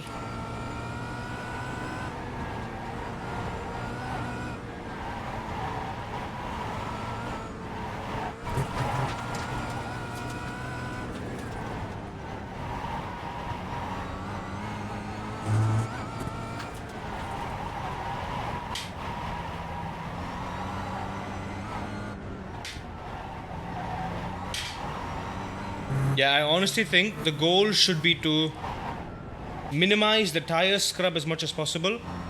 Coasting is okay, but I need to know when and how.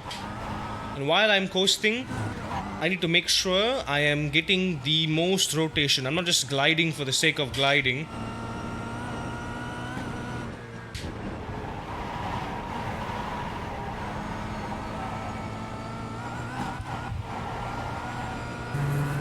Like I need to actively maximize how much rotation I'm getting with this. Okay, so brake a little early, throttle late, coast a little bit mid-corner, especially if it's a longer corner, just keep that minimum speed up. I mean, we're already doing 4 seconds better than my previous best, and that was with a lot of practice as well, so something has changed. Something has changed. Wheel. But no, besides that, in terms of knowledge, like what has changed? I guess I'm being more comfortable being on the limit with the front tires. Now if I listen to the front tires and they're like, they're screeching and I see the car going straight on instead of rotating, I'm more keen on just lifting my foot off. Okay, here's going to be a problem. Where are we going to start? Because we did not qualify. Let's go to... Oh, that's a lot of Cadillacs. That's not good. That's a lot of Cadillacs. I say not good because these are the troublemakers. Usually these are the clowns that mess up our races because they are the ones who make so many mistakes. Because it is a terrible car to drive. Yeah, and my latency is off the charts, through the roof, through the moon. I have no idea why. Okay, there's only like, I don't know, 5, 6 cars, 7 cars, I can't count, 7 cars in here. And we're starting dead center. Yay! Oh dear. I almost don't want to start on the grid just out of fear of being murdered, but it ain't a race if you don't start in the grid. It's scary, dude. Do you lose SR in practice? No, you don't lose in practice. You don't lose SR in the practice. I don't think I'm gonna practice because we did 4 very good laps and I'm perfectly happy with it. Also, if you realize no one here qualified. I think no one qualified, period. No one here qualified. Everyone's just jumping into the race. Exactly. Took the words right out of my mouth. Jack Garside. That's a funny last name. This race is going to be amazing. It sure is. It's only 4 laps.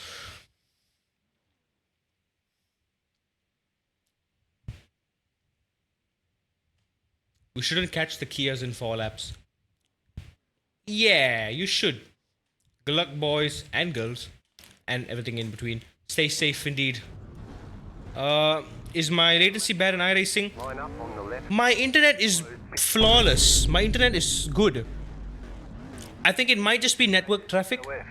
It'll be traffic. But like, it is an iRacing specific problem. I don't know if it's also affecting us in LMU. That's why we keep crashing. I don't know. But I know for a fact, you know what, okay, Nadab or Mav, one of y'all, remind me to do a network speed test later on. I did one the other day and it showed me the exact speed that I'm paying for by my ISP. But remind me, let me just do a check and I'm curious, I'm genuinely curious.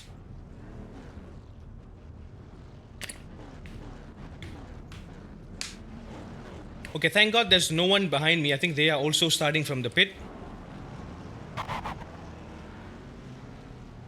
Catched up, 22 cars. I think the Kias are deliberately... I don't think we should leave too much space from the Cadillacs because... I just hope none of the Cadillacs mess up so we don't have to worry about passing them. Or worse, them having to pass us back because that's the worst part.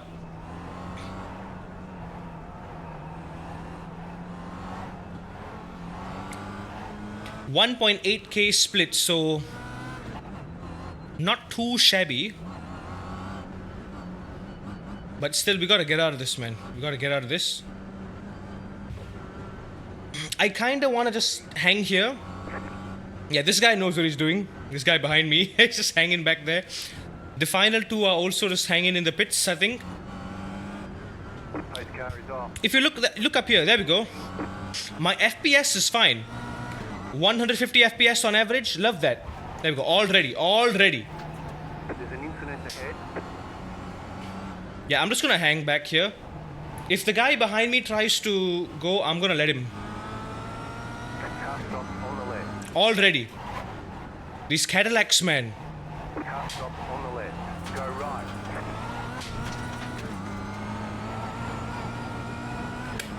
Well, let's not completely fall out here. Car stop on the left. Go right. Go right.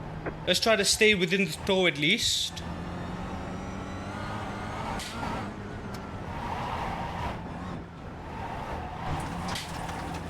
I like how they're aware of how ridiculous the Cadillac is, and yet they choose to drive it. Whose fault is it really? I saw, yeah, the Cadillac did reverse into me. Okay, I just want to keep this space, this distance. I feel like these Optimas in front of me will take themselves out one way or another. All I have to do is just survive, honestly. There we go. Look, I didn't even try to get a good exit, but you see how strong the slipstream pull is in this car? Left side. Still there. Hold your line. Keep to the right. Clear. Car on your left. Stay on the right. That was a near-death maneuver for me.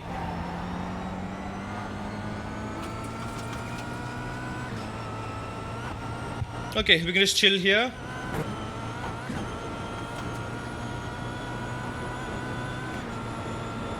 Okay, that is one of my best corners.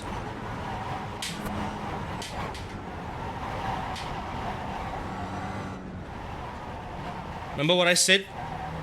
You can afford to coast with the car. Coasting is where I get maximum grip. Problem now is, yeah, the two in front, they are gonna be pulling each other away. Understand? God damn it. See what I mean? That is my only problem corner, honestly. Okay, we got McDonald's Wi-Fi action happening here. P1's just missing. Oh, he's back again.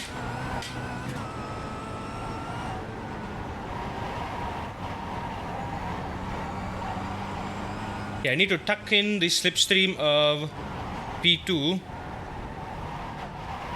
so I can potentially make a move. Gotta stay within a second. I wish I didn't make that mistake. That was very, very stupid of me.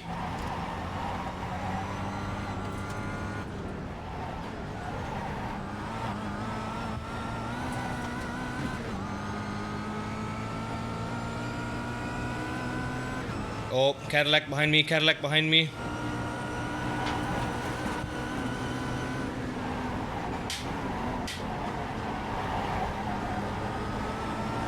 on. Don't murder me, Caddy-san. On the left. Clear. Car on. On the left. Clear on the right. Good news, I can use the Cadillac slipstream for like half a second. Guy behind me is also pulled back. Not by a lot, he's still within a second, within slipstream range.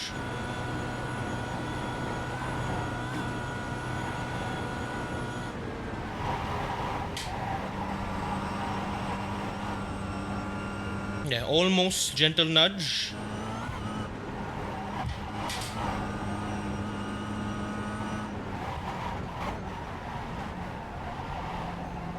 You got a slow car on the right. Go left. Of course it's the Cadillacs. Of course it's the Cadillac. I think our fellow Optimus Prime went straight into the Caddy. Stay in the slipstream. Oh, three of us are all like within a second of each other now. Oh no! It's a 4-lap race.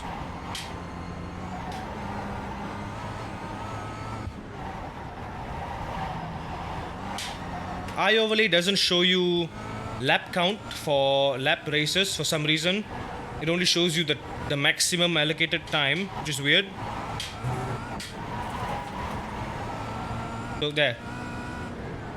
Yeah, here in the iRacing overlay it says 4 laps there. Yeah, the reason why I said this is a good farm is because 4 laps on the Nürburgring is about half an hour.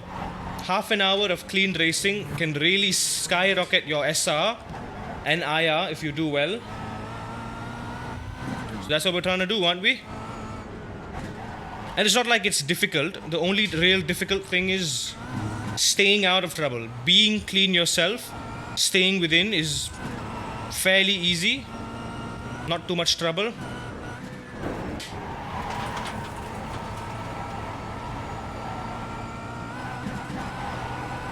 Like I said, as long as I'm within a second of the guy in front,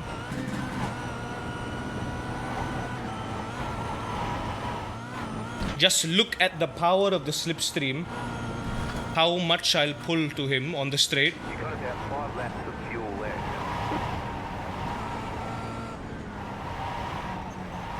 It's okay to coast, it's okay to coast. P1 is very quick though, good for him. Yeah, good news, we are catching up to P2. We might be able to make a move on the straight. I'm not sure if I want to, but like we are faster, so we might as well. Left side. Clear. The car on your left. Still there, hold your line. Well, I guess we're going side by side. Still there, hold your line. I was hoping to get slipstream, but never mind. Well, last to break. 3 seconds to P1 then. Last to break into the corner then. He's got the inside line. I got to give him a bit more space to account for some understeer. But not yet, not yet, not yet. Keep to the right.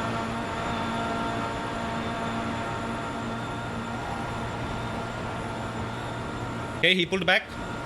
Clear on the left. Good move.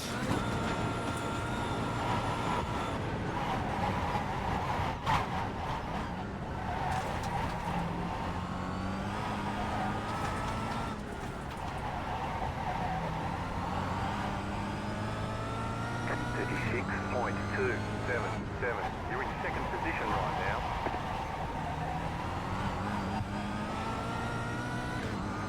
Three seconds to P1. I think we can catch him.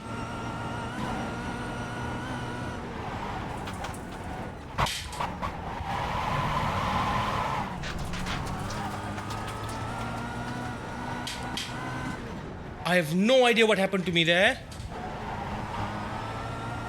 That has never happened before. I think we've got a Cadillac behind in the midst.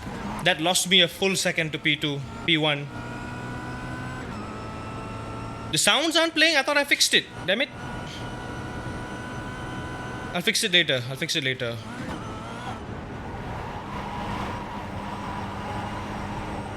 Okay, pulled away. We have a very clean gap. And now I just need to chase 4 seconds to P1. I think I can easily get him. Just gotta keep it clean myself.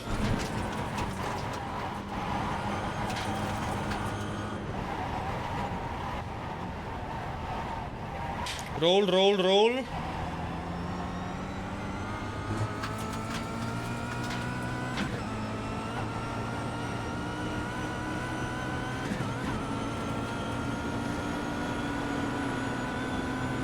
Where are you going? I give you a line and you're just hesitating?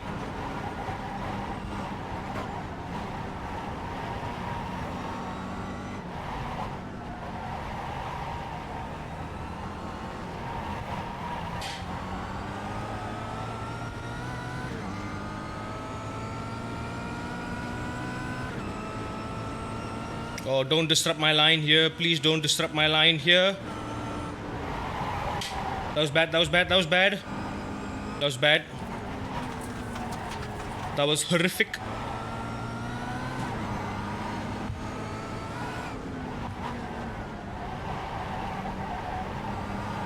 There is caution for the Cadillac on my tail right now. Don't do it, don't do it, don't do it. Not here, not here, not here. I swear to God.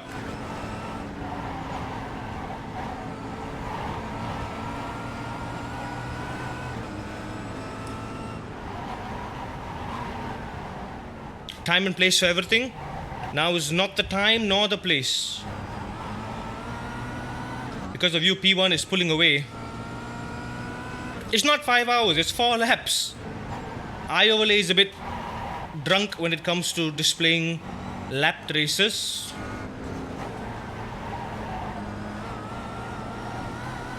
They want to go past me now. Pass me now. Go. Go. Go bother P1. Clear on the right. Go.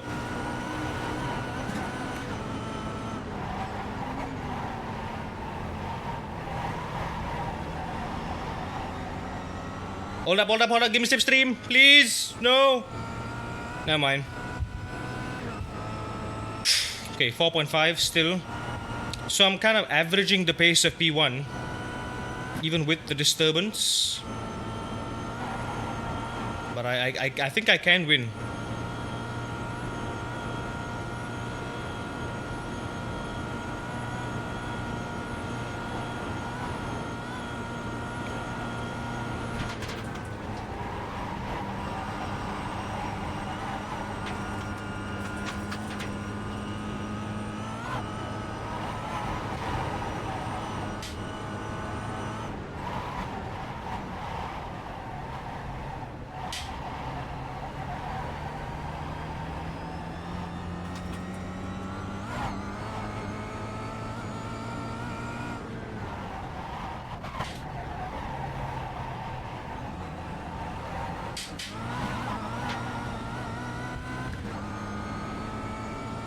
Damn, the P3 guy is honestly just staying on my tail very well too. He seems to be even catching up, dare I say.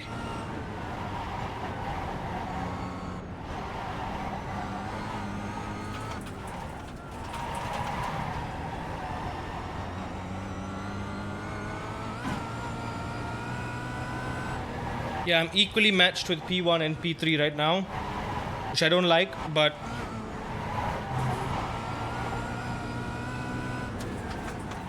it is a fact we'll have to live with. P1 is pulling away. So the Cadillac puts a thorn.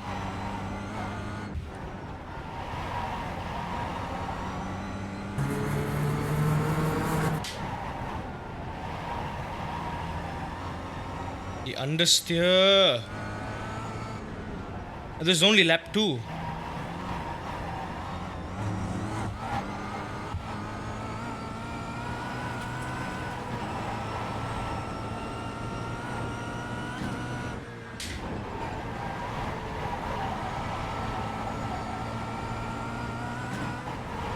Okay, I'm trying to minimize the tire screams.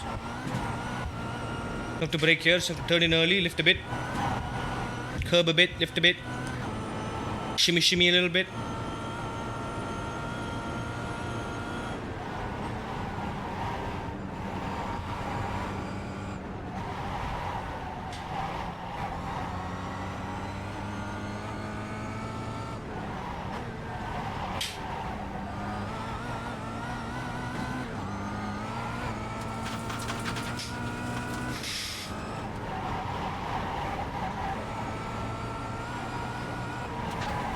Damn, the P1 guy is flying, dude. And he's got slipstream of the Cadillac. So I'm 1 second slower than him per lap. Okay, don't need to worry about P3. He's 3 seconds. 2 more laps to go. I'm not happy about that one incident. Shouldn't have been an incident. 4 laps of the Nord is more than 30 minutes. At 7.5 minutes...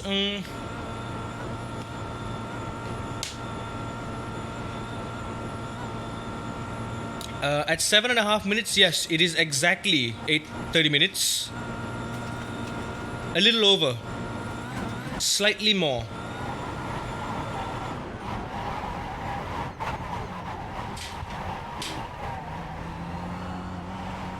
Two more, let's go.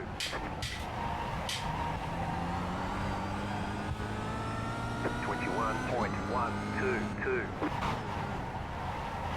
Yeah, that's gotta be a top split driver because he just pulled out a 718 in the race while defending.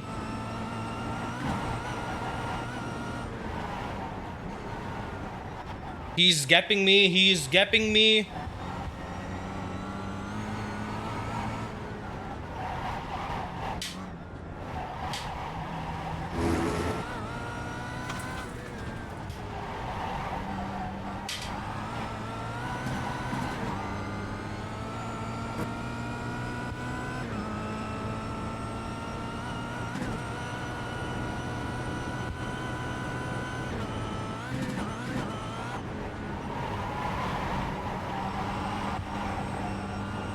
Yeah, I'm really just trying to be light on the wheel so that as soon as I understeer, I let the wheel just correct itself and I minimize the understeer, and it tells me to lift off the throttle or just a light tap on the brakes to slow down. I don't want to be pushing the car too much.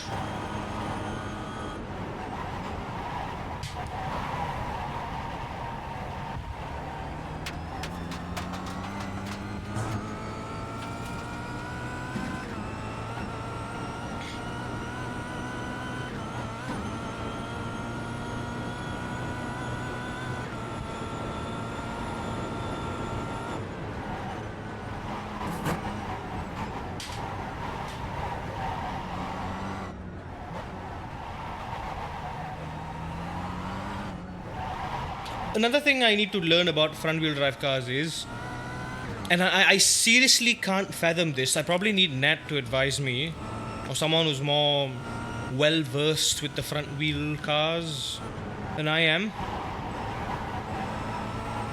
Do front wheel drive cars prefer U-shaped lines or V-shaped lines? It's something I genuinely don't know.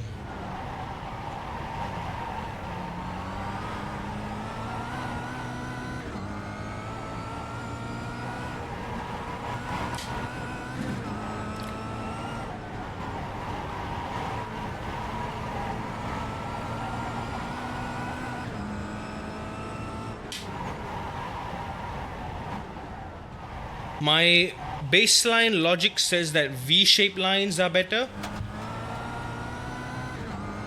because you have a much better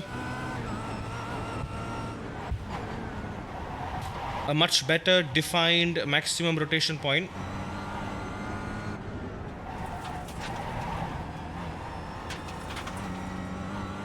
And that allows you to get back on the throttle sooner.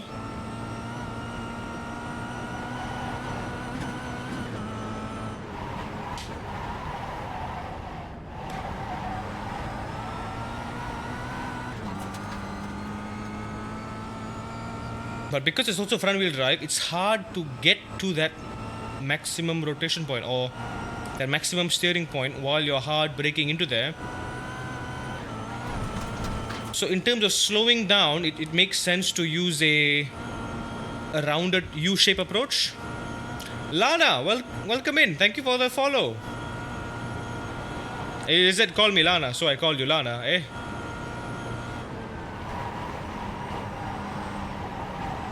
Understeer.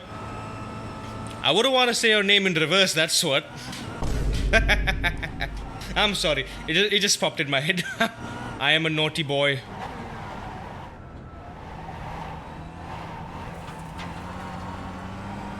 My latency, it's bad. 6 seconds. How is this guy gapping me, dude? We're in the same machines. I messed up. I done messed up. If you messed that up, look at that. 6 seconds went to 7 seconds. 5 seconds behind went down to 4 seconds. It's just, oh. You want to lose time? Just mess up carousel. Easy done that for you.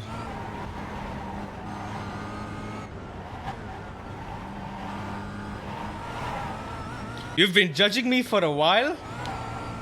Excuse me? I don't know how to feel about that.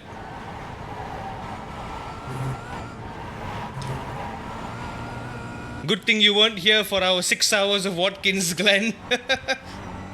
Don't say anything. Don't say anything. Only those who are here will know. The atrocities that I unknowingly, unwittingly committed against my will.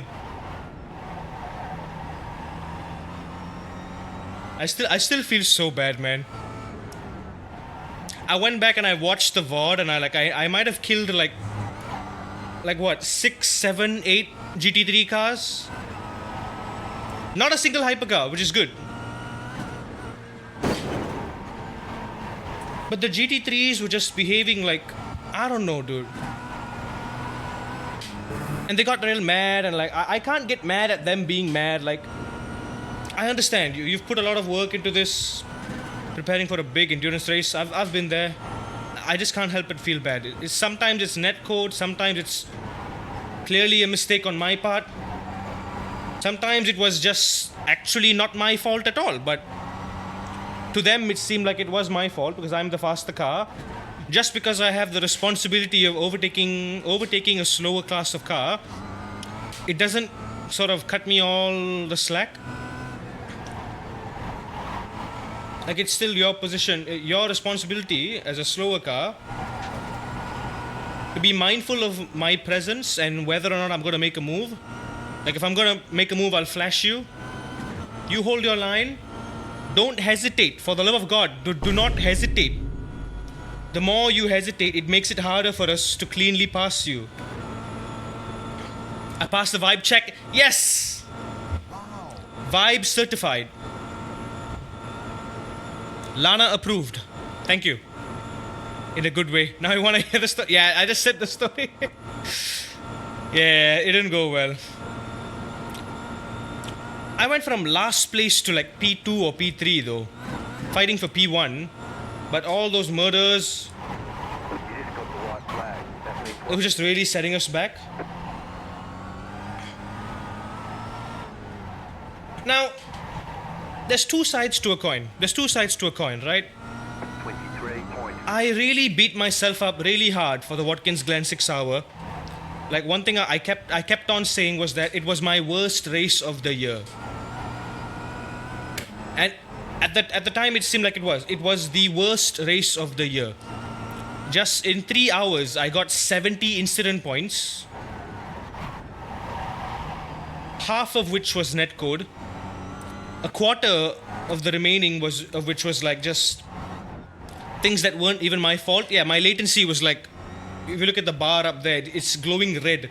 My latency was fluctuating, cars were bouncing, cars were popping in and out. I had no control over that. A few of the moves that I did were maybe a bit too, I want to say calculated, but I could have calculated them better. So I was very, very disappointed in myself. Just for the sheer amount of mistakes and how many things went wrong. Everything that could go wrong did go wrong. I was a bit bummed by that. Like, I did, even my first ever race at Daytona, right? I don't think I messed up that bad. I don't think I messed up Daytona that bad. I messed up. I spun, sure. Right? But that's one part of the coin. It was my worst race of the year in terms of just how many things went wrong and how many incidents I racked up within a certain amount of time, within a certain amount of laps. I'm very, very bummed out about that. But again, other side of the coin is that was my second ever time racing in the hypercars in the Ferrari 499P. In fact, my first ever time was also in another 6-hour endurance race at Le Mans a few months ago. And that time I sucked. I sucked at hypercars. I barely knew how to drive the hypercars. But now, even though it was my second time driving the hypercar, not only was I wouldn't say mastered it, but I was about half a second to 1 second off top split time in qualifying, supposedly. Like, I watched a bunch of YouTube lap guides and I was like nearly matching the pace of those videos that I saw. So I was matching the pace of esports drivers in a car that I've only driven like a handful of times in one single race.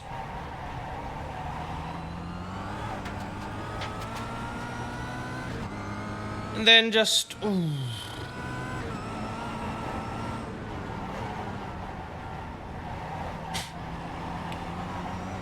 And the fact that I could have been the fastest on the grid. I almost was the fastest on the grid.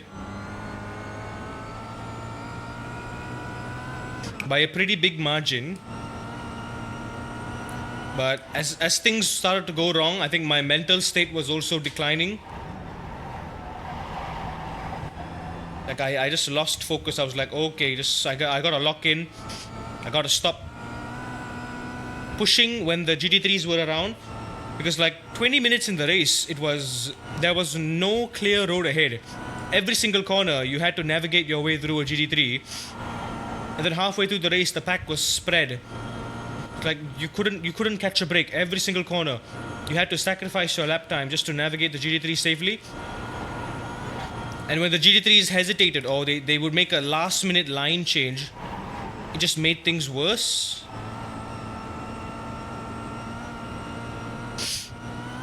Even worse when they were fighting, because you have to respect when the cars are fighting up ahead.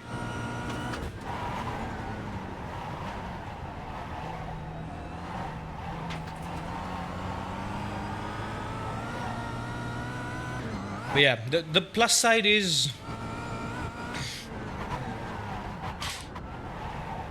despite the shortcoming, despite what went wrong, the things that went right, I got used to a car very, very quickly in very little time. Yes, I did not practice as much as I wanted to. I honestly did not practice as much as I wanted to. But being one of perhaps the most difficult sports cars to drive and manage because of the hybrid system and then the cold tires, especially the cold tires, managing the tire temps, the brake temps, tire wear, changing track temps. It was an incredibly fun challenge. And if I were to look in terms of that, it actually was my best race I've ever done. I put up a good fight. I put up one hell of a good fight. Especially in the first 10 minutes when I was making positions and trying to catch P1 and P2.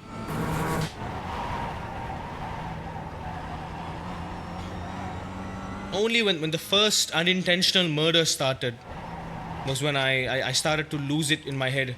Like, yeah, no, maybe this isn't for me.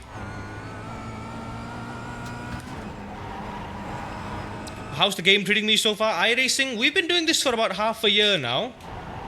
It's been going well so far. It's been, I don't want to sound cliche, but life-changing. It is life-changing. What else can I say? Coming from Gran Turismo into this, and now we're 2 weeks into having a new direct drive wheel as well. Good old Simagic Alpha Evo. It really is something. Like I can't just treat this like a low-level hobby anymore. This is... I'm all in. I'm all in. I mean, yeah, there have been a bunch of folks like that. Honestly, they come in with the same dialogue every time. I low-key suspect that they're bots.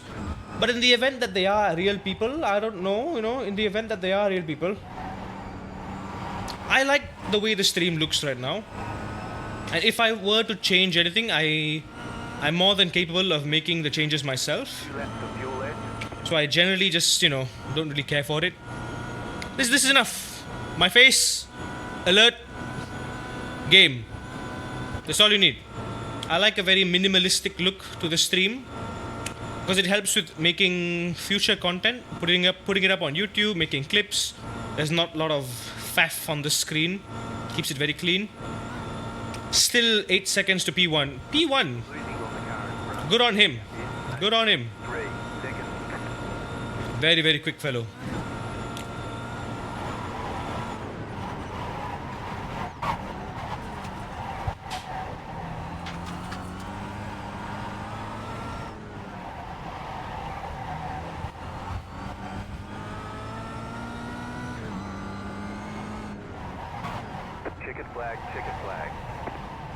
Pretty good session overall. Nice run. Solid work. I mean, my second lap was my fastest lap, 7:21. That is my fastest I've ever gone. I think I could have gone. Yeah, my optimal is a 7:19. I think I can do a 7:18 as well. But this is already very close to top split time. I will humbly take it, please and thank you. Considering everything that could have gone wrong, we survived the mayhem. Like it was a good move. It was a good move hanging back behind the pack when the lights went green, because immediately there was carnage. We would have gotten it 4 times for no reason. We only got 1 times for just going off track a little bit. On this corner, I don't know if you can see my cursor. This corner where it goes.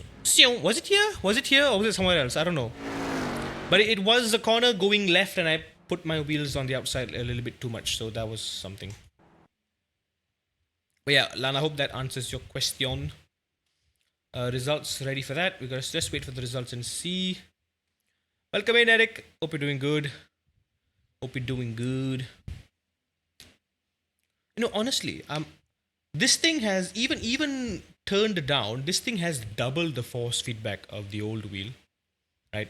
And when it loads up, like when I go over compression or when I go over a curb, it's just very strong.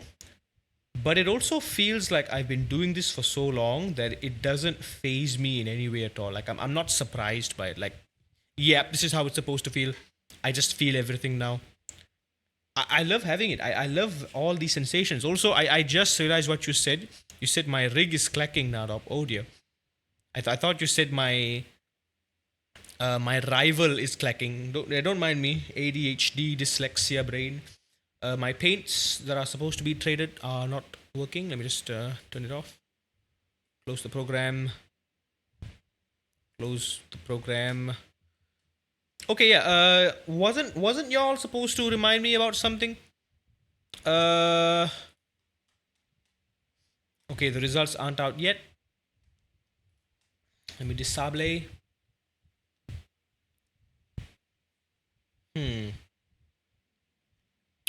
I kinda wanna do a LMP3, but I'm not good at LMP3. Rain enabled. Ooh, that's gonna be interesting. But there is gonna be a little bit, but no rain. Okay, no rain in the race. But might it be wet? I don't know. Still in the dilemma on whether to spend a lot of getting custom PC to start PC sim racing. 2 routes you can go down. Get a simple pre-built mid-range PC. More than enough. If you just want to play games and you don't mind putting them on low to medium settings, sometimes a bit even high, prioritize 120 FPS. Just get a pre-built. You can get them for like 4,000, 5,000 bucks. A very decent pre-built, right? Azib got one somewhere around there as well. Or you can go around the trickier route, potentially save a lot more money for a lot better hardware, and go the route that I did and just completely secondhand build yourself. Source all the parts or as much parts as you can from Carousel, Facebook Marketplace. Go and visit the person directly, buy the stuff off of their hands. Yeah. If you don't mind putting the effort, if budget is the constraint as well, if you're trying to budget the whole thing, it will be better to just buy one part at a time for a bargain if you're looking for secondhand deals. So it's better. That's what I did. That is honestly the reason why I could even afford the PC, was because I bought one part like a month with my paycheck. I just bought one thing, so I didn't feel like I dropped like all of it at once and I just went into debt for like an entire year. Nah, I didn't feel like that. So I think that was a good move on my end. And also, yeah, I ended up saving like almost 2 to 3K, which is a lot. I've got a 10K PC. I've got a top tier high end PC for the price of a slightly mid to high range PC. And it looks sexy too. It's one of the prettiest PCs ever. The fractal north case and all. Milo, welcome in. Welcome in, Milo. We just finished our second race of the night. 0.29, I will take that. Top split, very nice. Increase. Love to see that. Plus. Of course. Oh, that's loud.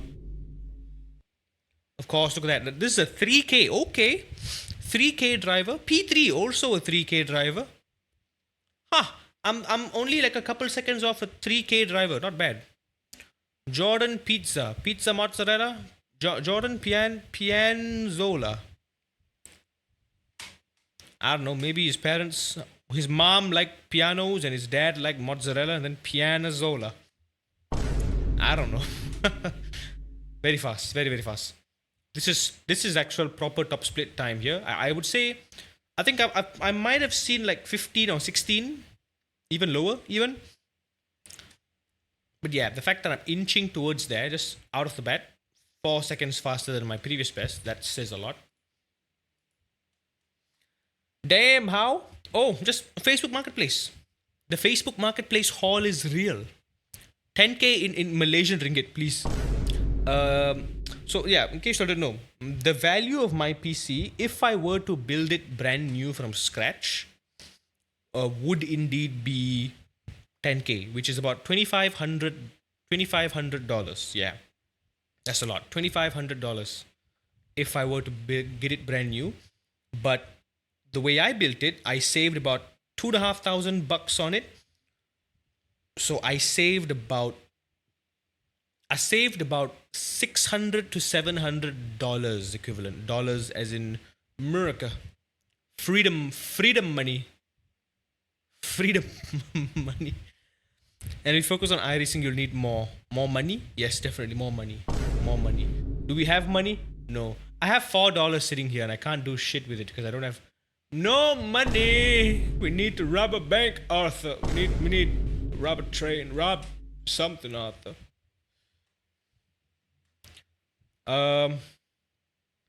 What time is it? Shite, it's 2.5 hours in and we've only done 2 races, really? We can hop into Oyama Mama and hope to do another good race. Honestly, yeah, Okayama was very, very fun. I loved it. We got 3 incidents for what again? Why did we incident it? Why were the incidents incidental? How did the incidents incident? Did someone hit us? No. Someone did? What was the result of the last race anyway? I know we got like 3 incidents. I don't remember what caused it. Did I go off track? A GT4? 3 incidents. Yeah. Why? How did? How? Use the McLaren? I would if I had it. I would if I could afford it. But honestly, I would prefer the Mercedes rather than the McLaren.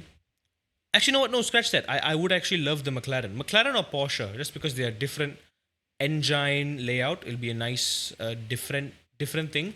Merc and BMW roughly similar, but the Merc is, I think, better. I think that's what everyone agrees with. It's just better.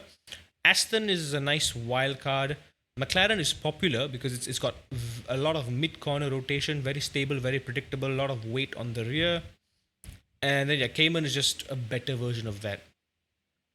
McLaren stable, yeah. Oh, did you happen to like test drive it or something?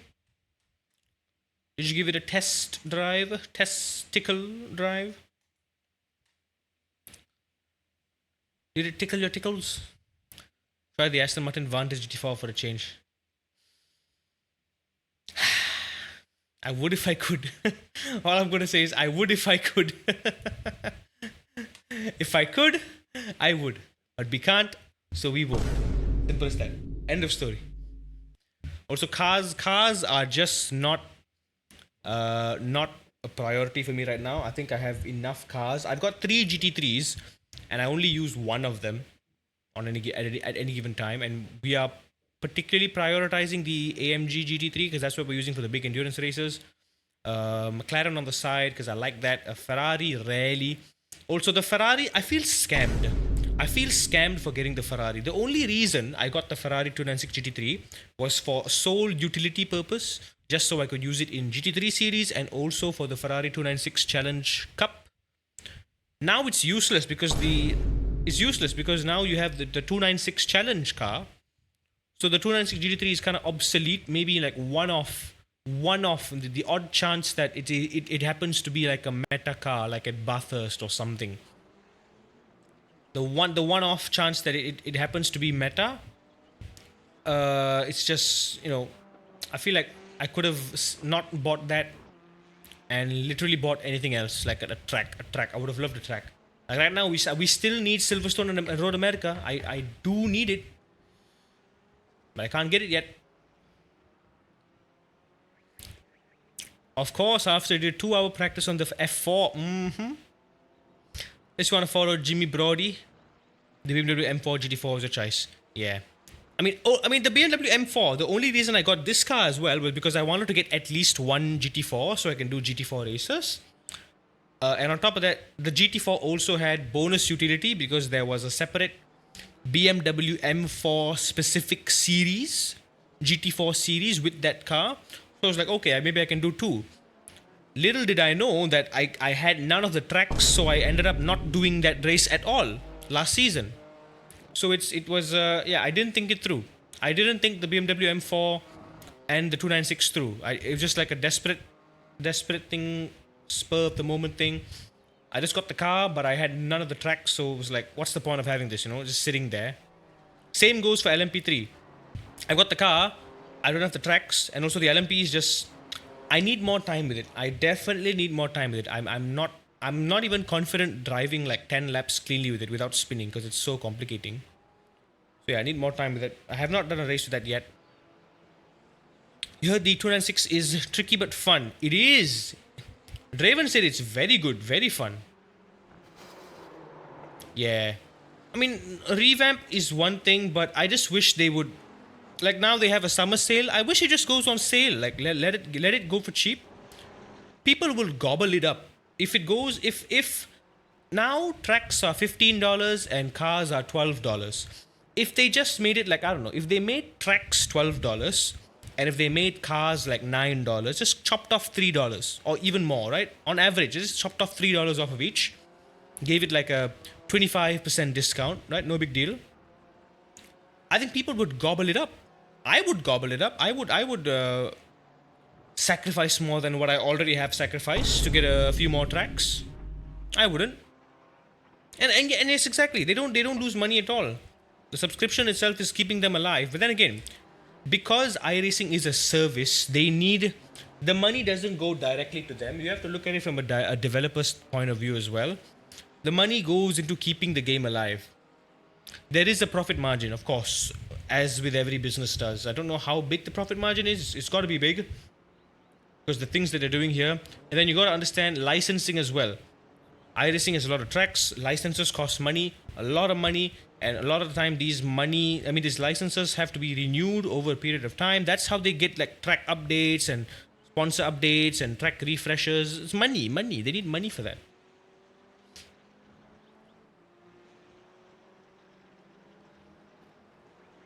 Like the reason why Gran Turismo never gets an update because they paid for a one-time license and then it's in the game. They don't have the right to change it if the track happens to change in the future because they bought for what they bought was what they got and that's it. That's the end of that. 36.1 by Nagao. Okay, I'm better. I'm 35. I was like, damn, this guy is quick. I wanna play Balatro, I wanna gamble.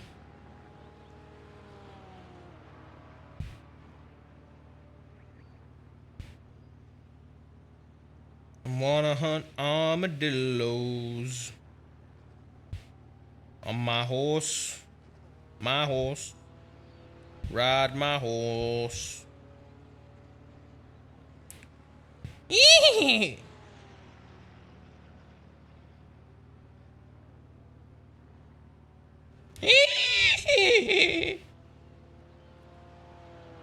Higher the subscription is the best bet on that.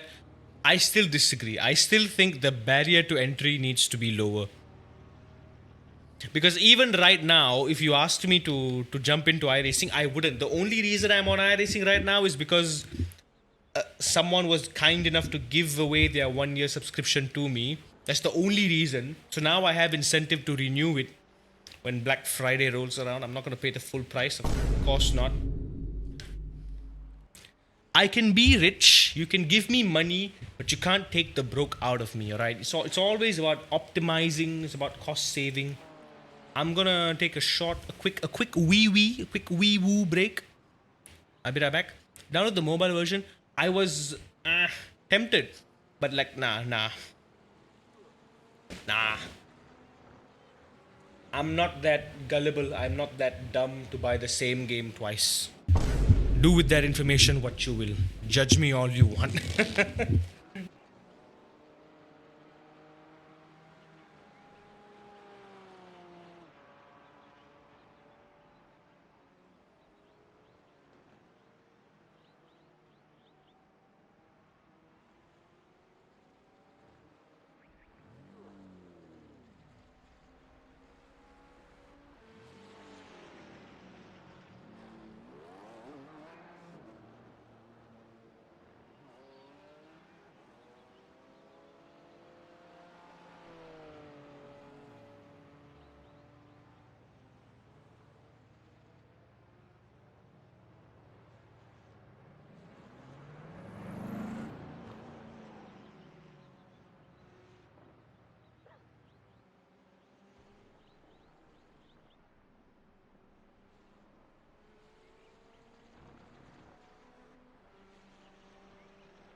Also, hey, I completely forgot. We're supposed to be doing a GR86 tonight. I completely forgot about that. Maybe we'll do one more race, yeah. Judge the field. If I feel like it's worth starting from the back, we'll just start from the back. Like I said, I rating is not a problem. Like when the racing is good, the I rating just comes naturally. If you do a good job, just keep it clean, I rating just come naturally. So we just have to be very careful. I don't think it's going to be that big of a problem. There is a PCC endurance race. I think it's the second one. I don't know if it was PCC or if it was something else. There was something I saw here. There we go. IMSA Sport Car Endurance Challenge. It's no, it's the multi-class LMP3 M4 2-hour race this weekend. We could do it. We could do it. Probably would be a good chance to get some rating up as well. If we do a good job in 2 hours, that's quite a lot to gain, to be honest. Okay, I'm on the fence with this. I'm only interested in doing this because this is the only one we can do, by the way. Yeah, literally the only one we can do. First week was Bend, then Donington, Silverstone, Zolder, Imola. We can't do any of this. If we get Silverstone, if I'm able to get Silverstone, we can do Silverstone, but we can't get anything else.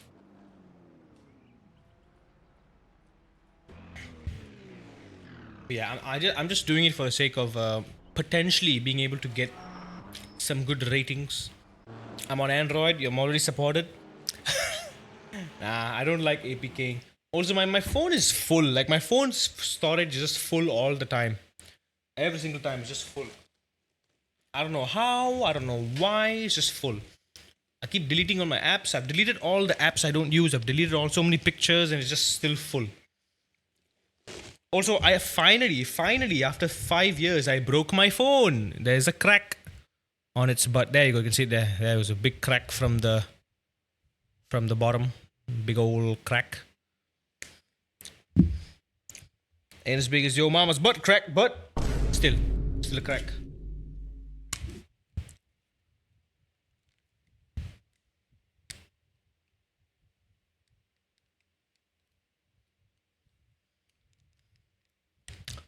I love how I can just drop unhinged things and just pretend like it didn't happen.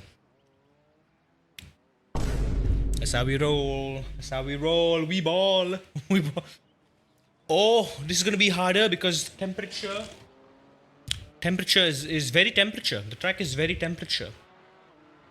I feel like these guys are using the gay man K-man for a reason. It's a twisty track. So I feel like McLarens and Caymans would be more suited to the twisty nature of this track.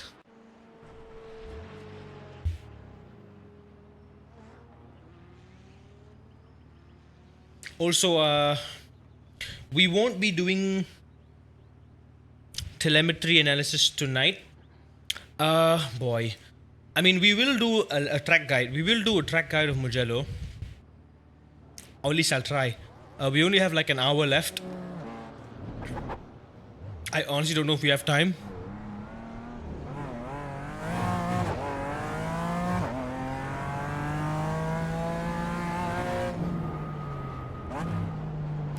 I might need to stiffen my brake even more because my brake is starting to get a little too soft for me now.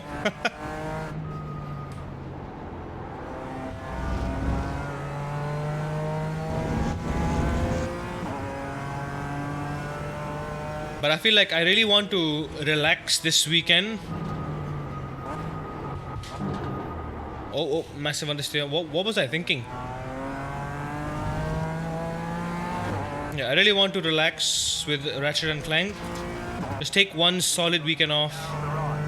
Just not really worry about anything. Just enjoy a good proper game. It was not Game of the Year, but it was a contender for Game of the Year a couple years ago, wasn't it? Yeah. And a few of my friends who played it said it's a very good game too, so I'm excited.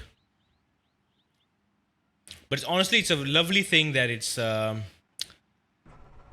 just because it's a short game, I can finish it in an entire weekend. So that's the only reason why I'm comfortable playing that in a weekend. Or else I wouldn't. I definitely wouldn't.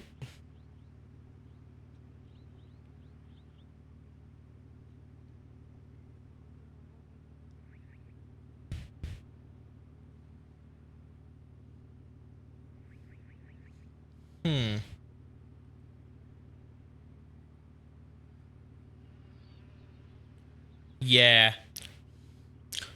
So hang on. I have a suspicion. There are 4 people who have followed us so far. Out of the 4 people, 3 of them have got to be bots. 3 of them are bots. I can almost swear they're bots.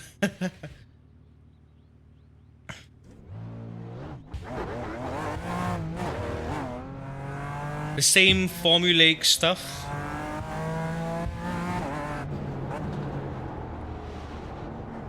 Well, you've seen it once, you've seen it 10 times, you know what I mean? Because the bots usually target small streamers like this. The gullible ones. I may be a small streamer, but I have been doing this for like 4 or 5 years, so I know I've been there, done that. I've seen everything that needs seeing.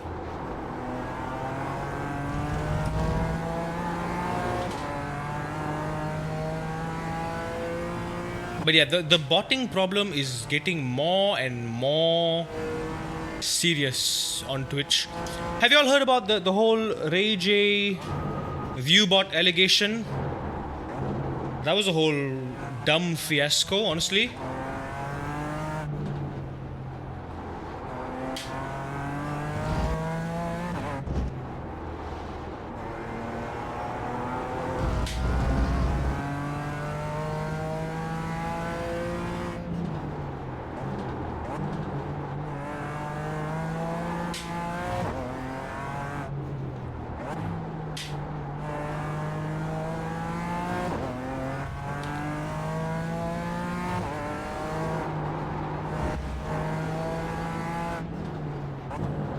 Go for a hot lap.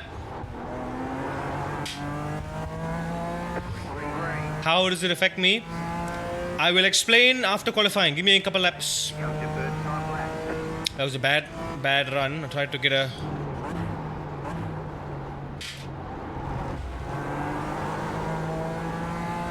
That was a bad entry.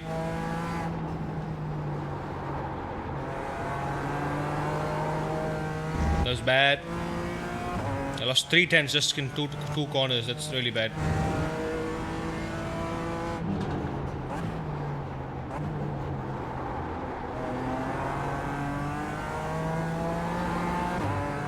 You're experiencing network difficulties. If it continues, they may remove you from the session. I swear to God, I don't know if it's a me problem or if it's an iRacing problem.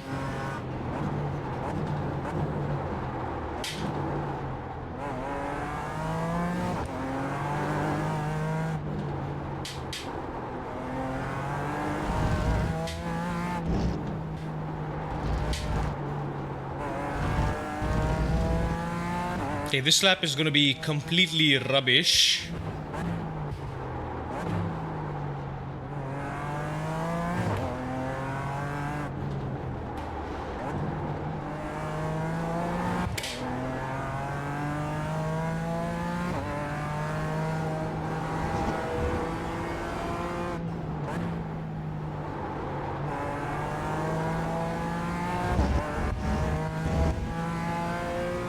Yeah, this is a crappy track. Such a crappy lap, that.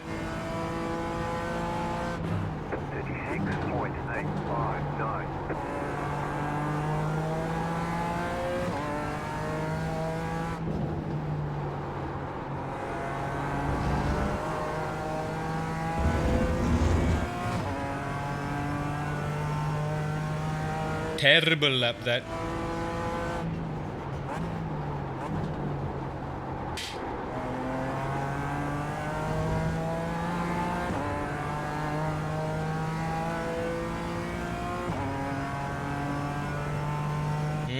Can be better, can be better.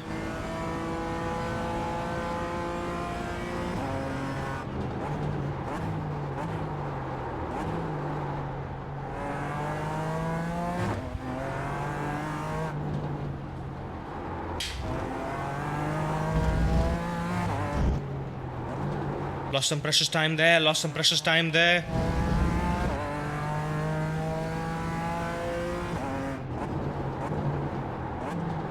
That was bad.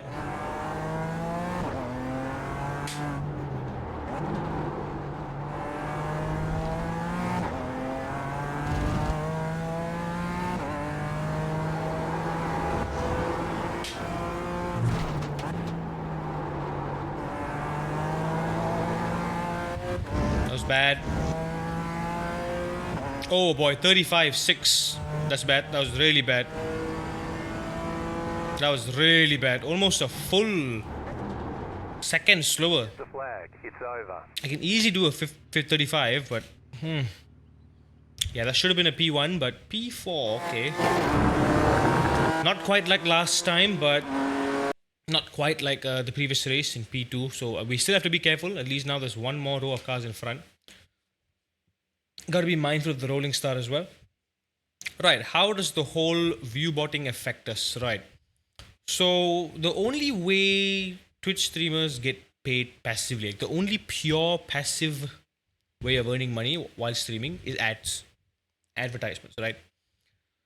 So ads, the only reason advertisers are even paying us at all is because they want people to see their shit, right? They want people to see their ads to get the exposure. So more views, more viewers, more money. So imagine now that the majority of those viewers are fake. Advertisers are going to be, in effect, paying money for no reason. Just so a streamer can inflate their analytics, their data, their metrics, just to build them up, build up the fake viewers so it eventually feeds into real viewers. It is borderline. It's not borderline. It is straight up unethical. It doesn't say anywhere that you can do it, but more importantly, it also doesn't say anywhere that you can't do it. In the Twitch TOS, in the terms of service, it doesn't say that, it doesn't clearly outline the consequence, and also Twitch has not taken any action against people who have done it before. So there is like, okay, I guess it's technically legal. So for us, good, honest, hardworking folk, who are just trying to make a living off of this, right? Who are just trying to make this a part-time thing, pouring in our love and passion into this, it ruins the experience, because once advertisers or even Twitch gets a hold of that, okay, people are doing this, money, they are getting paid for no reason, for fake views, it's not right. Advertisers will be less inclined to advertise on Twitch, which means less opportunities for building passive revenue. So Twitch already functions like a subset of Netflix, right? It's like, like how you subscribe for a Netflix subscription, you get a bunch of channels. On Twitch, you subscribe to the individual itself. So it's like consider every individual like a separate show. Like I'm Breaking Bad, and someone else is like, I don't know, Game of Thrones. So you're subscribing to the individual show that you like. If you want to watch them, if you want to support them, and it's not to watch them, it's to support them. It's just additional support. And the perk that you get is rather than the passive ad money that comes to that streamer from advertisers, you as a subscriber, that money goes to the streamer instead. So it's one way or the other the streamer gets paid. It's either by the viewer directly as a show of support or by advertisers. So let's just say for the majority of minor streamers or small streamers, right, myself included, who don't have a big enough audience base to collect the funding from like a lot of people, passive income is our best bet. So imagine if that goes away. Yeah, more than half of Twitch easily, because what the top big streamers are like, they account for less than 10%, easily less than 10%. So you're talking, I don't know, maybe not even 50%, up to 75% or more of all streamers on Twitch will be affected badly. We won't get a proper distribution of revenue from advertising if this keeps going on. And we almost certainly don't want it to turn into a whole YouTube fiasco where, because of this, the scrutiny becomes more and more strict. The scrutiny as in, like there are bot checks and whatnot. And people are just getting more and more desperate. So Twitch sends out the bots. No, the streamer. Like, assuming, right? Okay, hypothetically, I'm a streamer. I want to inflate my views. I want to put myself higher up on the Twitch algorithm, which in turn will bring actual viewers. So people see, oh, big streamer. They're interested. Like, okay, this guy is a big shot. Let's see what's going on. But then you immediately just look at the chat, right? The chat activity, the stream activity. No one's chatting, no one's really participating or engaging meaningfully with the streamer itself. Very clearly, it's a bot. So I, as a streamer, I can use like these modding tools and whatnot, or like bot tool. Oh, there you go. Dirty. So I can set, okay, I want like an extra 100 viewers on my stream.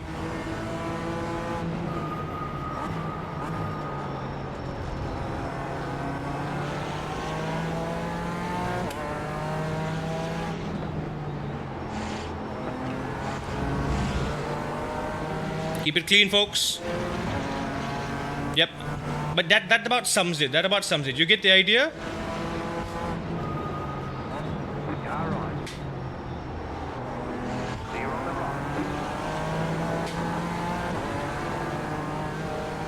right. Cheeky by the McLaren. I get you want to make a move, McLaren, but like, I'm also behind you. Not yet.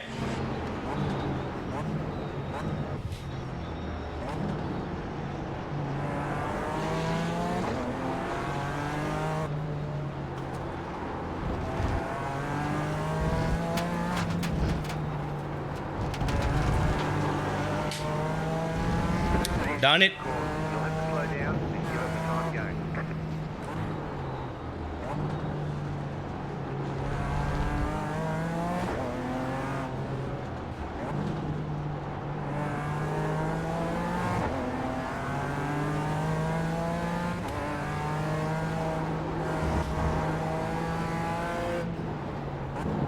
I keep telling myself turn early, and then I turn too early.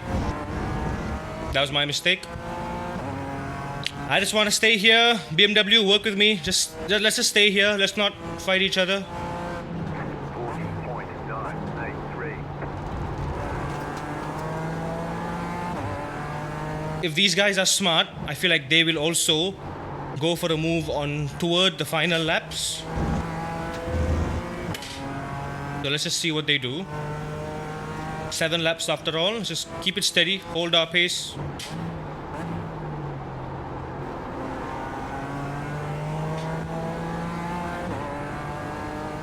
Very nice, very nice. Just hold the wheel.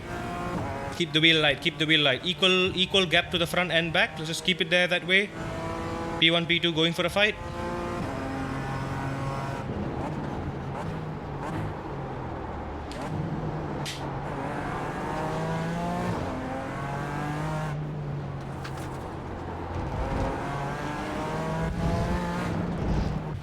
Let them make the mistake for you. Don't fight.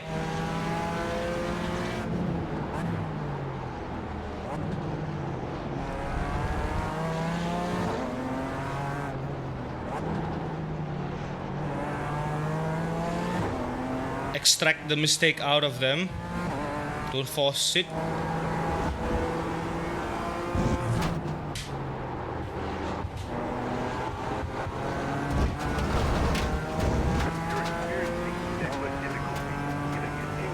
For the love of God, not now. Shut up, please. 35.569. Ooh, the AMG is really pulling away. These guys are pushing so hard on the corner exits. Marbles are everywhere.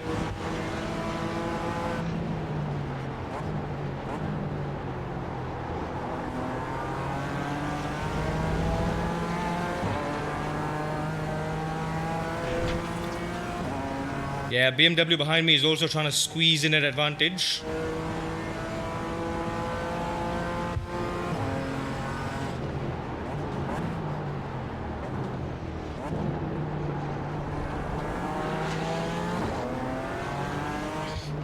Not yet, not yet. I am planning to make a fake dive to throw off the McLaren, but not yet. He's too busy fighting the BMW to notice me anyway.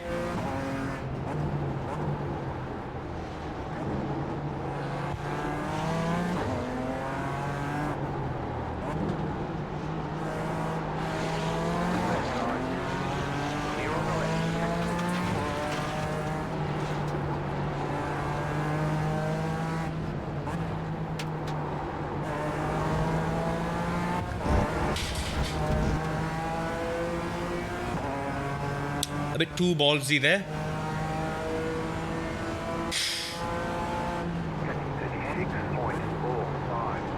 The car is P1, just left the lap. Oh, goddamn you, P1. 5-7.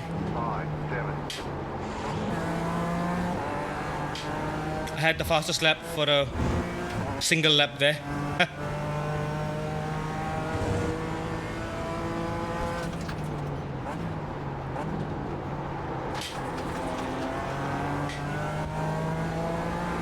These two are really going toe to toe here. I just gotta hang back and wait for a gap. Wait for a gap. Oh, oh, oh, oh, oh! Oh! Go left. Holy moly!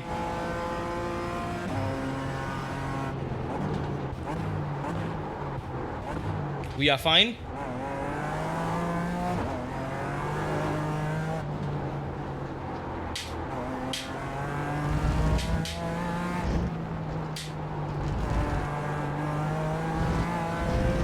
Okay, P1 might be a bit out of my league.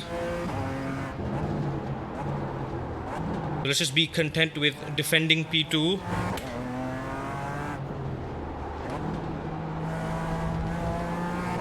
Still 5 laps to go. Let's not drop the pace.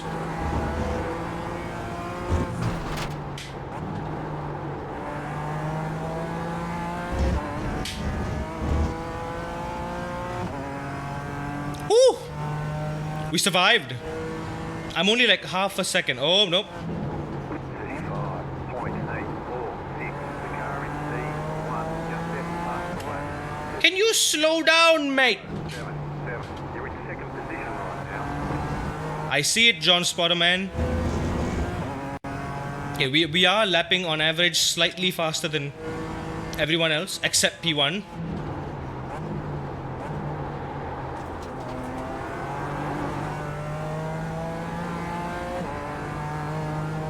That was clumsy by the two. That is the worst way you can end a race, like T-boning each other on a straight. On a straight. Discipline, folks. I'm braking way too late into this corner.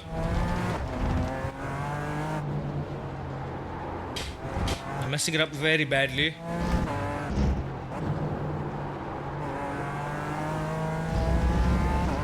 You're not on the edge of the grip.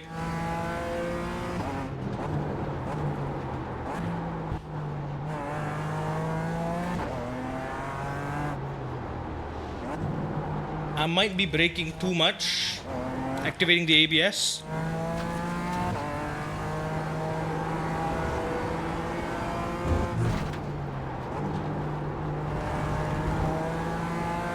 Now, Le Mans Ultimate, beautiful. You can easily feel when you're on the limit. Yeah, this guy, P3, is like same gap. I can't shake him. 35.884. Squeeze. I'm equaling the pace of P1 too. Maybe not. He's a lot faster than me by half a second at least.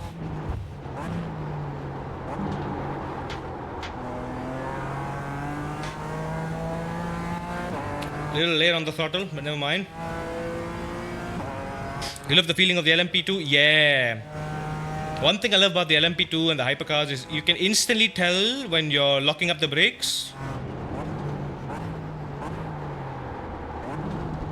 The GT3s as well, especially. The ABS sensation is superb. To the point where threshold braking feels so intuitive. You're so connected, exactly, that's the word. You feel connected to the car. You know exactly how much brake the car can take at any given time. And over a lap, you can just kind of commit to muscle memory. Like this corner can take more, this corner can take less.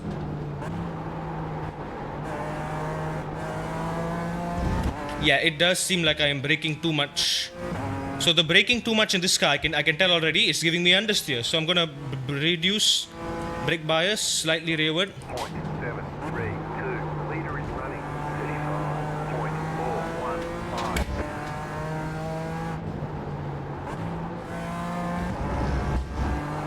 Okay, I'm only marginally slower than the leader. P4 is being pretty quick. P4 is the BMW behind me is really trying to defend.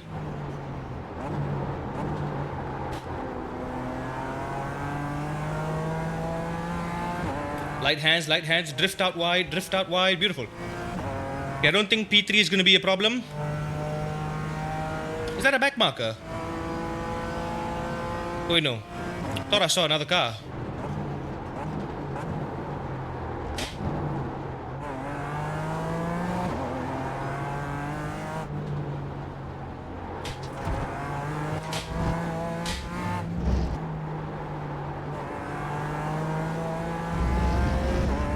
Oh, you can glide, boy. You can certainly glide.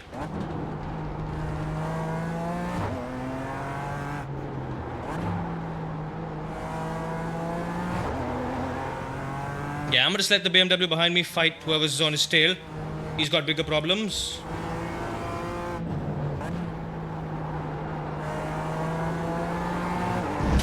Yeah, I think that's too much braking, what I did. That's too much braking.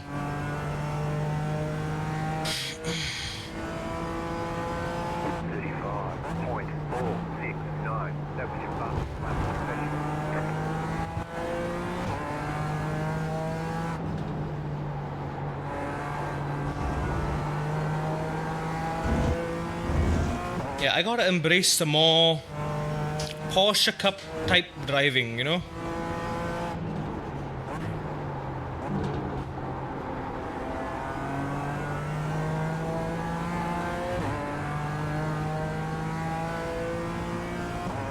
Come on, 1.3 tenths. I can go for fastest lap.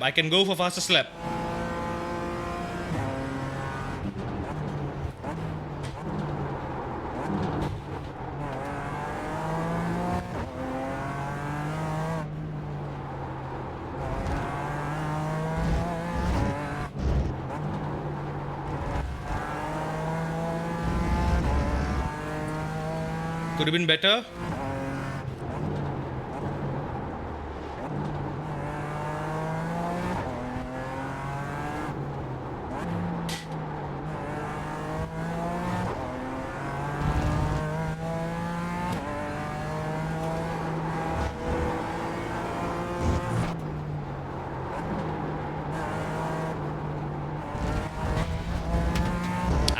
All that I gained, I lost. I lost everything. One single corner, messed up everything. 35.711. That AMG is no joke, man. Can't tell if it's the car or the driver is just good.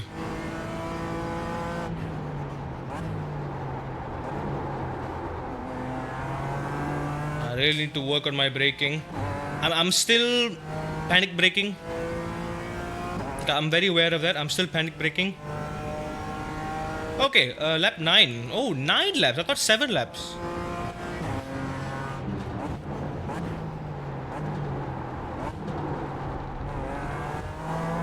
That was perfect. That was beautiful.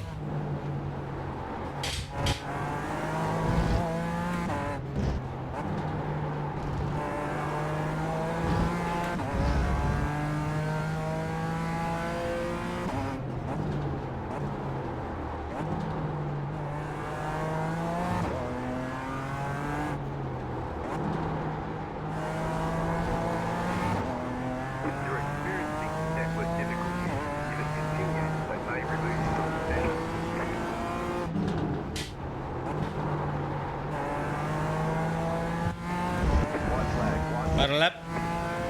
Again, I messed up final corner. I don't think I can get 4 tenths right off the bat, but I'll try.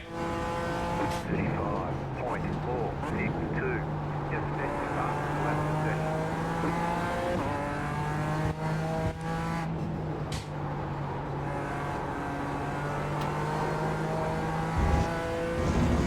There we go. Squeeze the throttle. Squeeze the throttle.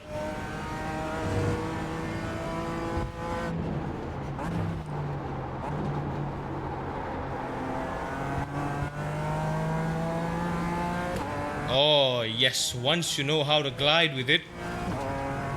This is a beautiful car. Why did I not learn this car sooner?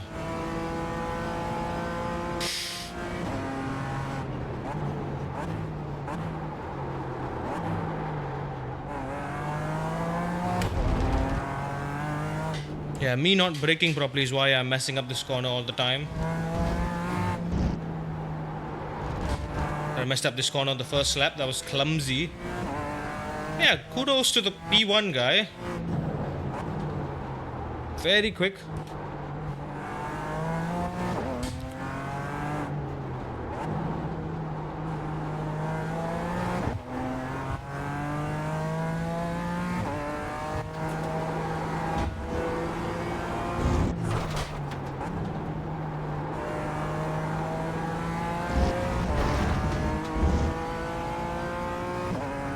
I think that's my fastest lap, personal best. Yeah.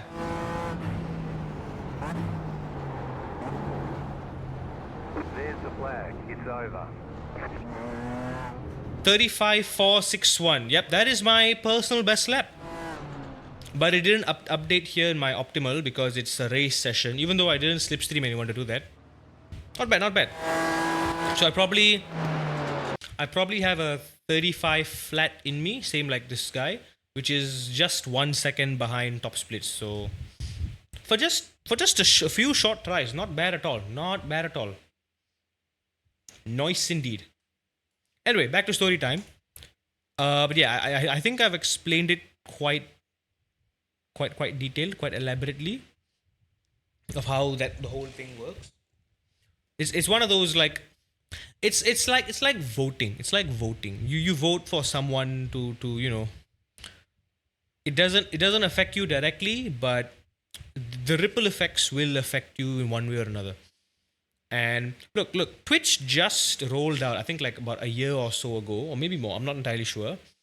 A better ad revenue split, because basically all the money whatever that you guys spend on subs and ad revenue, I think the only thing that goes one to one directly, like what you spend on stream that goes to the streamer directly, is bits. Bits is okay, not exactly, but it's close. But it's like 90-ish%. It's almost the entire amount. So whatever that you pay for bits, the streamer gets directly. So secondary to like direct contribution or donation links via Streamlabs, Ko-Fi, PayPal, you name it, bits are perhaps the next best way to contribute to a streamer, because the streamer gets nearly the full amount. Whereas for subs, I think it's 70-30 or 50-50. I'm not sure. I think, hang on, subs, I think it's 50-50. So if you spend $3 on a sub, the streamer gets $1.50, Twitch gets another $1.50. So it is a ripoff. It is a big ripoff, which is why I never incentivize subs. I've never like blatantly put like a sub goal and anything. It's there. If you guys want to do it. But we have other options. We have Ko-Fi. We have a direct contribution on the other side as well, and we also have bits. But I don't make it a point to like say it. That's why I'm kind of against subs. That's one thing. Even worse is ads. Ads is 70-30. Twitch gets 70% of the revenue, you get 30% of the revenue. But if you set your ad frequency, which I have, so I've set it for like about 3 minutes of ads per hour. So Twitch automatically spaces that out. It eliminates pre-roll ads. Pre-roll ads are the death of growth on Twitch, because the last thing you want is someone new to come into the stream and they got to watch a 30-second to a minute ad. And if they're just not feeling it, they're just gonna get right away before they even see what you're all about. So pre-roll ads are a big oh no. Doesn't matter what. You wanna disable pre-roll ads at all cost. And Twitch, the cheeky little buggers that they are, over at the Amazon offices, they tied that ability to disable pre-roll ads by a certain threshold of ad frequency. So only if you set the ad frequency at 3 minutes or above, which is the bare minimum, which is what I've set it at. So y'all are getting ads, but that is the bare minimum so that new people don't get pre-roll ads, and everyone else also no one gets pre-roll ads. So you click the stream, boom, you're in the stream. But you do get a few ads every once in a while periodically. That's just like YouTube does, right? Pre-roll ads are the death. That's just a big oh no. But the second perk is, remember I said a second ago that it's 70-30 revenue split. If you do that bare minimum 3 minutes per hour split for ads, that revenue split goes from 70-30 to 50-50, which is big, which is a big deal, especially for bigger streamers, because the amount of passive revenue you get is a lot higher. The amount of revenue you get from like a Twitch Turbo, people who are subscribed to Twitch Turbo, and just general subscriptions, or even just people who are not subscribed, but just general viewers, right? You get a lot of money from ads. And fun fact, I made this change about a couple weeks ago, 2 to 3 weeks ago. Y'all want to know something interesting? I've earned more in ads, and I'm be completely transparent with you, by the way. I'm gonna be completely transparent with you. Let me pull up my analytics, right? Let me see. In terms of, okay, yeah, in the past 2 weeks alone, we've streamed about 4 days out of the 7 days in a week, right? In just the past 2 weeks, I've earned more in ads alone. I've earned more in ads in the past 2 weeks than I have the entire past year. Yeah, no kidding. Now, again, a big part of that is because we just have more people in here. Like even if we went from like 3 average viewers to 4 or 5 average viewers, it counts, right? So that is a big deal. But also that slightly enhanced revenue split from 70-30 to 50-50 also helps a lot. And the only reason I'm on board with this is because it is the true way for passive income, right? Like I don't want to ask anything from anyone. Like I'm okay with this. Y'all just come here, just watch, enjoy. Sometimes some ads will bug the crap out of y'all, but besides that, I ask nothing of you. I ask that y'all be patient with the ads. Because if there's no other means to contribute, that is fine. Just stay here, enjoy it for free. This is good. Just like you do on YouTube. So it's YouTube, but you get to interact with it live. Just consider it something like that. So it's huge. It's huge that in just 2 weeks, I've made the equivalent of what I've made for the entire 3-4 months before this. It's huge. And as more people come in here, as then the average viewers grow as well, that, you know, it grows. You get more and more the more people are in here on average. I'm currently being grilled. Ads are held. Exactly. See, exactly my problem. And also another thing, this is out of my control completely. Ads are region specific. And now remember, like a minute ago, I said I've disabled pre-roll ads, which means people who come in the stream, they don't get to see ads. Twitch still gives you the middle finger if you are from certain regions. So there are regions where the rules don't apply. There are regions where you still, it's random. It's like roulette. So Panzer is one of the people. I think Panzer is from Germany. So German folks, unfortunately for y'all, despite my efforts of disabling pre-roll ads, they still get pre-roll ads. I don't know why. And the worst part is, Panzer is a sub. Panzer got gifted. Panzer is a gift. Panzer has a sub right now. He should not have ads at all. Subscribers should not have ads. So it makes zero sense. And to add more fuel to the fire, in Panzer's case specifically, for the past few months, actually, before I turned the revenue split black on, for the past few months, I've turned off ads completely. I think for the past year, for the entirety of 2025, I've turned off ads completely. I think I told everyone, we're not going to run ads. But then I noticed in my analytics, I was still getting a little bit of revenue. Like I was getting 1 cent, 2 cent, 5 cents, 10 cents every once in a while from ad revenue. And I'm like, that can't be right. I've disabled ads. I checked and ads were disabled. No one is supposed to be getting ads because I've disabled them. I don't want the ad money. That's why I disabled them. I don't want y'all to have a terrible experience watching the stream. But I'm still getting money. That's when I discovered there are some regions that bypass it. There are some regions that still get ads even though I've disabled it, which sucks. So I'm like, well, if y'all are gonna ruin my viewers' experience anyway, I might as well get paid for it. How is Twitch getting away with this crap, dude? And they don't explicitly mention it anywhere. You know how to skip them? You don't get ads, yeah. Sub.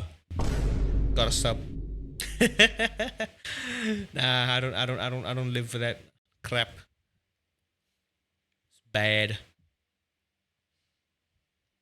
Exactly. Rather you get money than nothing. Exactly. They're showing ads. I might as well get paid for it instead of getting paid pennies, literal pennies, like 1-2 pennies. It accumulates over time. It's small, very little, but the fact that I'm getting revenue implies that people are watching ads on my stream, which is a big no-no. So hopefully this is a good step moving forward. At least we're building some degree of passive income. I don't have to be completely reliant on just pure contributions alone. Although, you know, I'm very, very grateful, man. I've come this far with all those little contributions added up. It's honestly, I'm super, super grateful for all of it. Anyway, back to the racism. Good race overall, plus 1-2 rating, plus 84. Third split, 35-4. What kind of times? I think 34 flat. Yeah, 34-2. So we are exactly a second behind top split, which is where we should be. But we can try to fight better. Yeah, this guy's rapid quick though. Look at that. He's lower I rating than me and he's still got ahead. I'm the highest I rated dude in here. Yikes. Where is that McLaren? Anyway, never mind. We'll make a clip of that. GT4 is good, Narab. GT4 is really good. But I am gonna call it there.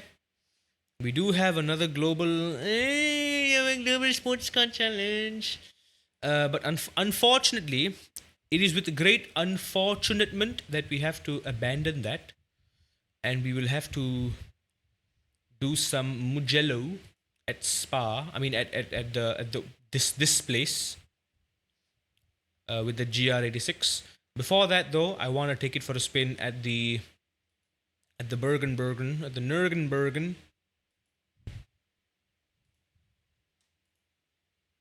Why can't I choose Nürburgring Nordschleife? Industriefahren, yeah. The fire of industry. We do like that. 00 Pro. 00 Magic. Gotta get the sponsor. Gotta get the sponsorship in. Yeah, gotta roll in the magic sponsor. Oh, you're on summer break now. Nice. We don't have summer break here in Malaysia because it's summer every day. And we also don't have break because work-life balance is a myth over here. Also, yeah, we will be ending stream in like 15 more minutes because I gotta go to bed. Oh yeah, while we're waiting, let me just say this real quick. I know I usually try my best to average 4 hours on a stream, right? Because technically anything less than 4 hours, it doesn't go well with the Twitch algorithm. It doesn't go well for growth either in the long run. But I have no choice. I've sacrificed a lot of my life. Sleep being the biggest one. I've been getting 4 to 5 hours of sleep for the entire year. And it is starting to bite me back.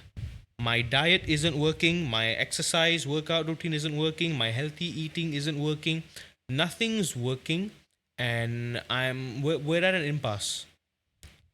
Because I simply cannot sacrifice my sleep because it's the only thing like, okay, I don't see the effect now, but it is slowly coming back to bite me. And I'm just sitting here thinking, I don't want to die young, dude. I don't want to die before I get to race in real life.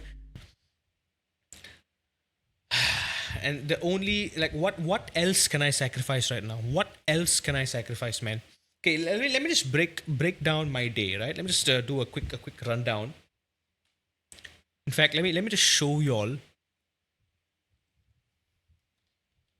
Let me just use the OG of all softwares. There we go. We got Microsoft Paint. Let's go full screen that there. See?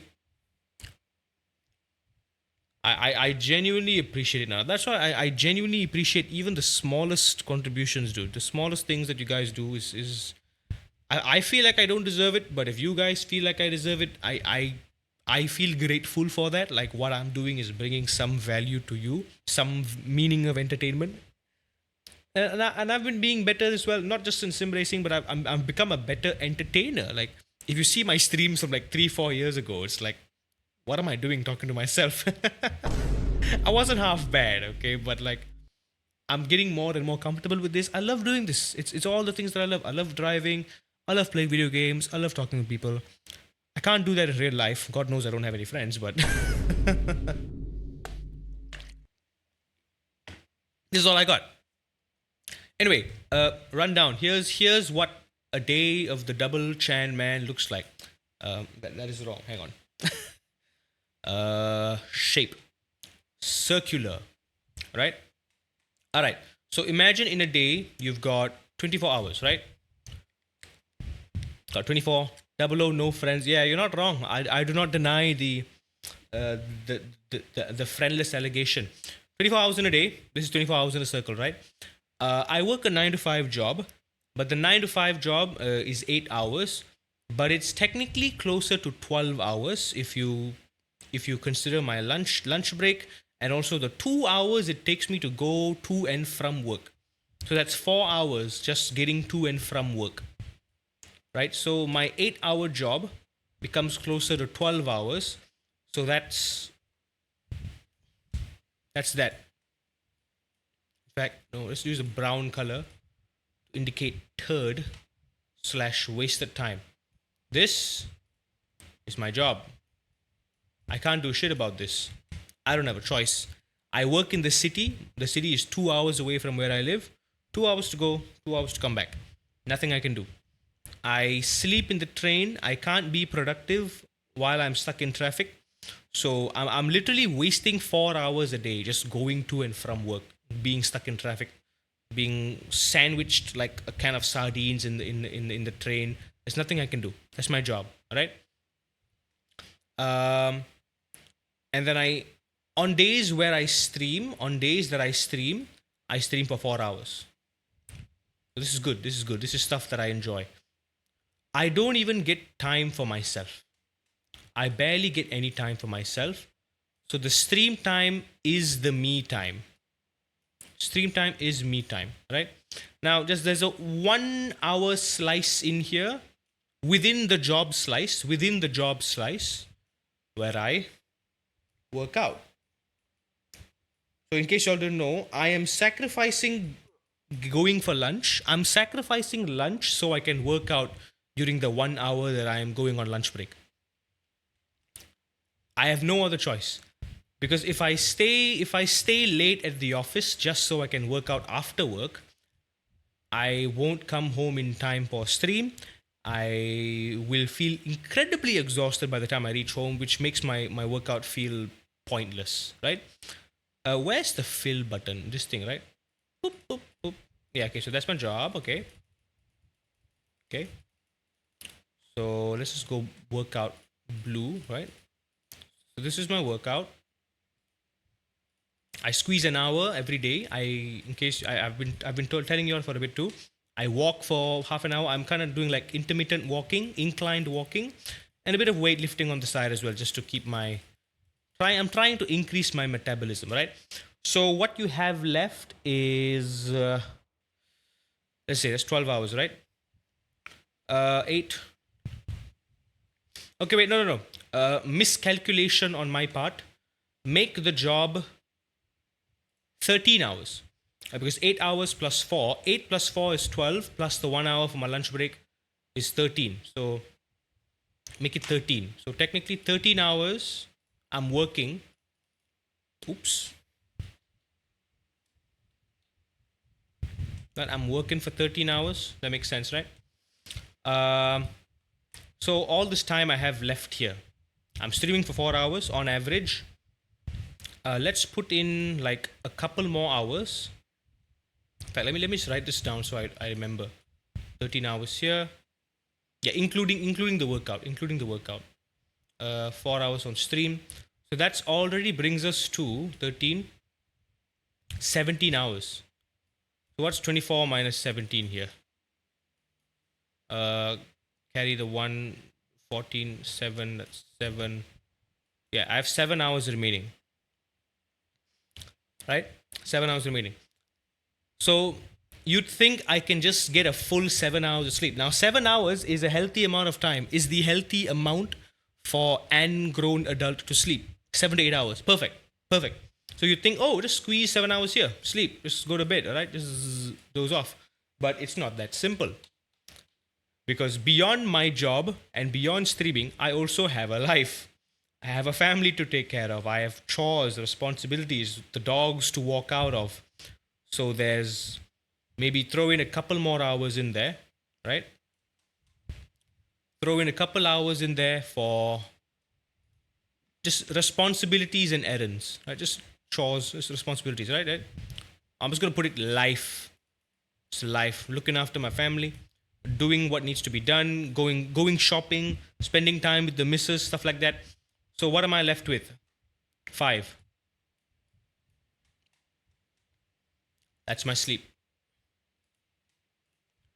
Yeah.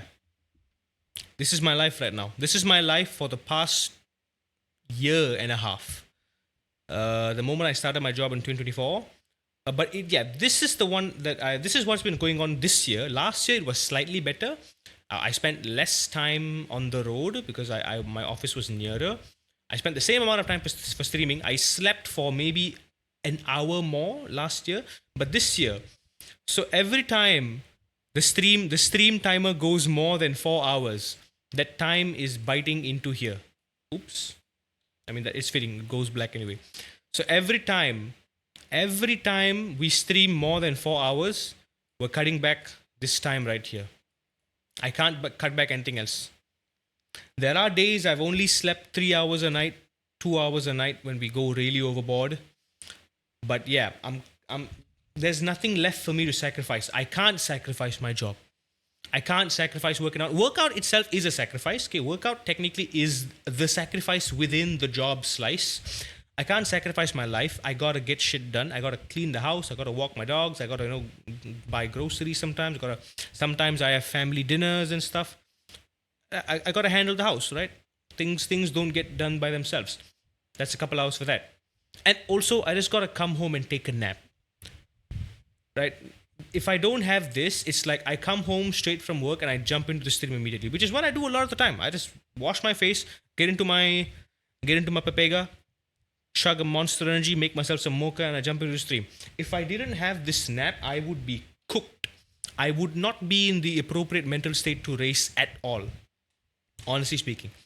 So yeah, the only thing that I can shift right now is if I want to increase the streaming, I need to decrease my sleep.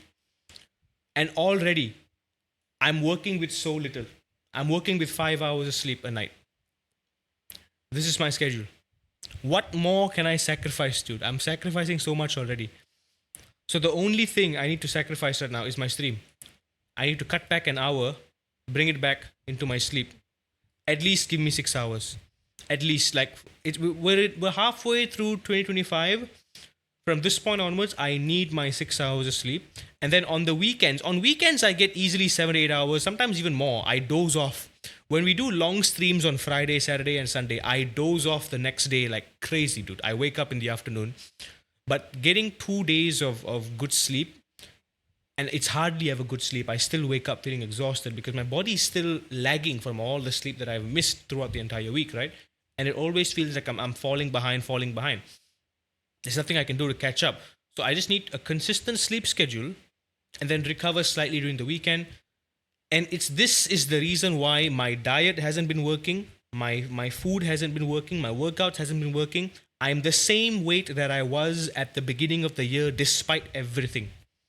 I'm stronger, sure, I feel better, I feel slightly healthier somewhat, but I've not lost any weight because there's not enough time for my body to physically recover. There's not enough time for my body to metabolize everything that I've consumed throughout the day. Not enough time for my body to heal itself internally. There's just not enough time because I'm not getting enough sleep. And this is not how I want to die, dude. I don't want to die from exhaustion. I'll tell you what it feels like. It feels like perpetual burnout. It does.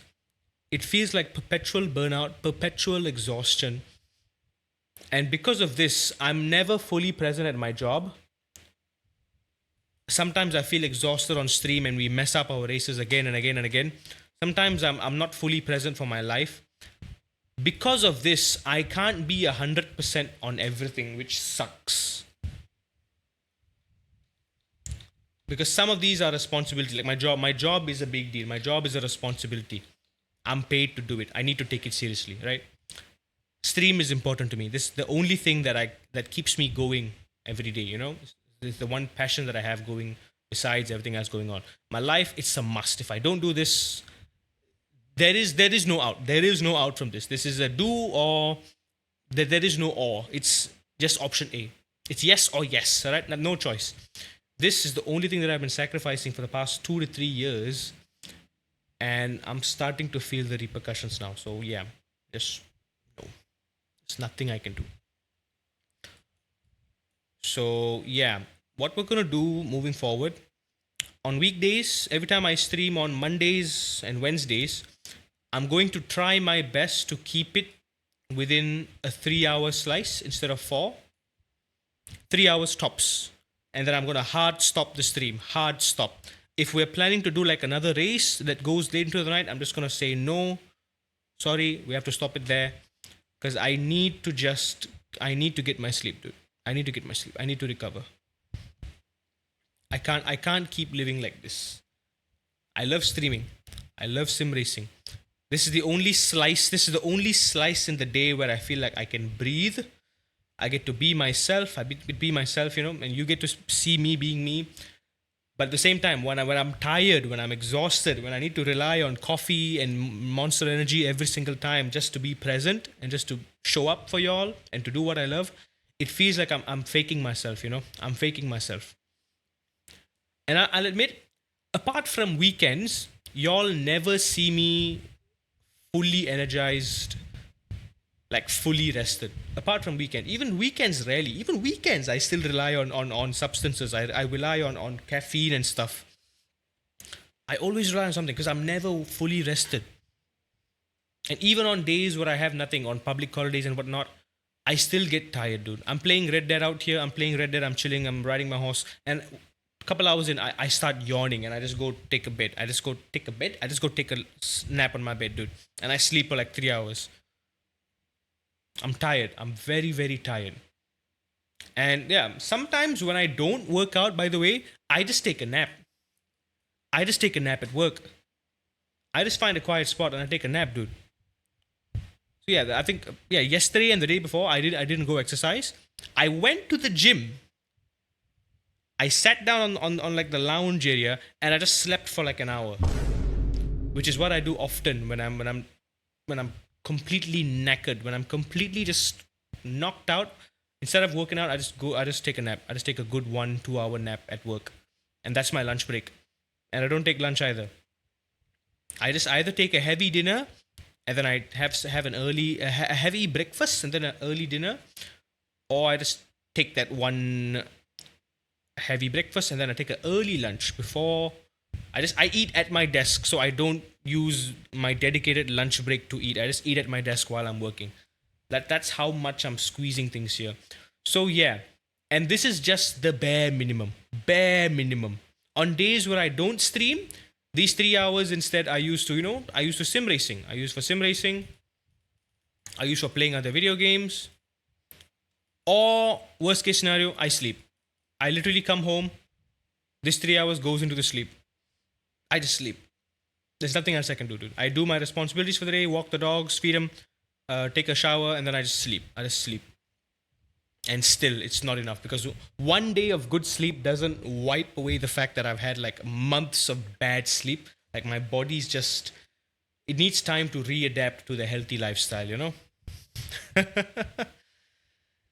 I stream Saturday and Sunday. There's no need to push for Monday. Yeah.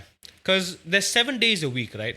You got 7 days a week. 1, 2, 3, 4, 5, 6. 7 days a week, right? Sunday, Monday, Tuesday, Wednesday, Thursday, Friday, Saturday. Right? I guarantee stream on Wednesday and Friday. Monday is a if so. Saturday and Sunday, I want to stream. I want to stream consistently on the weekends. But again, I have a life. Sometimes I spend the day out with the family. Sometimes I spend the day with the missus. Sometimes I'm out. I'm out socializing, not just being a hermit at home, not just being an antisocial little crab. I need to get out of my shell and live a life. Sometimes I go out. Sometimes I do that. It's fine. So on days where I do that, but most of the time, yeah. If you noticed here as well, yeah, this is all just me. This is all just me. There is no time for my missus in here. Oh my god. There is no time for my partner, dude. Which sucks. Because her lifestyle is also very, very hectic. You have a missus? Yes, I do. Didn't you know? So literally our only escape is the weekends. So once in a while we just spend the entire weekend out, which is why I don't stream on certain weekends, because we're just spending the day, all right? We're just going out, we're chilling. So on the 2 days that I do stream, which is Wednesday and Friday, Wednesday's got to be short because it's a weekday, 3 hours there. Friday I can keep it long because it's a weekend. I can just do a long stream. If I stream on Saturday, I have to do a long stream to compensate for the lack of streams here.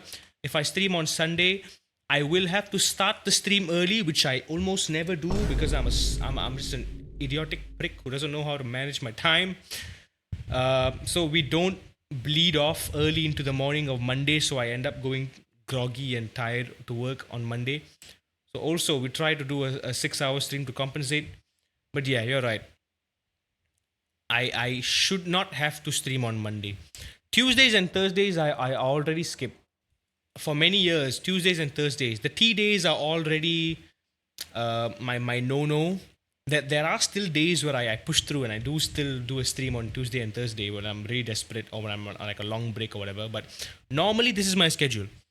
I stream every other day except Tuesday and Thursday.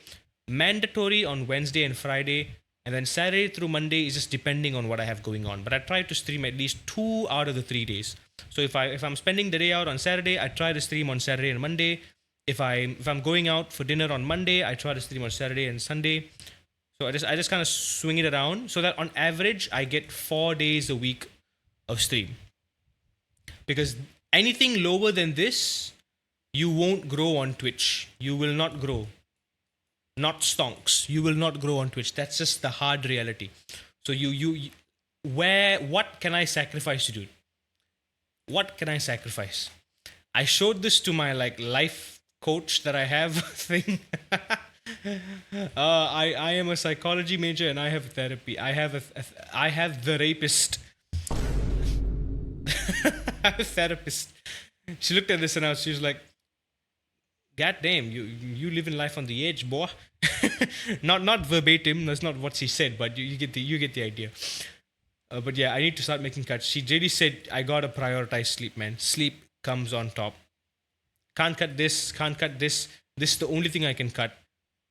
It's either I sacrifice this and to do this I sacrifice this, which will hurt me the older I get, or if I start taking care of this now, get my health together, get my life together, because my health is not great, honestly. I'm getting stronger, like I said, which is great. But the deeper rooted issues that are still there, I don't want to develop any problems as I get older, which is just a big risk. I don't want to develop any risks. I have to take care of myself, take care of my family, dude. I have to start prioritizing that. So, yeah. So this is going to be our... This has been the schedule for all time, right? But do you guys think it would be wise to go for a 3 stream a week type schedule? So we focus on just like a 1 weekday stream, and the majority of the streams will just happen on the weekend. And the weekend streams will be like long stream, like not just 4 hours. I'm talking like 6 to 7 hours. Because I don't usually do anything on the weekends. I don't have any other things to do on the weekend unless I'm like out and about doing something.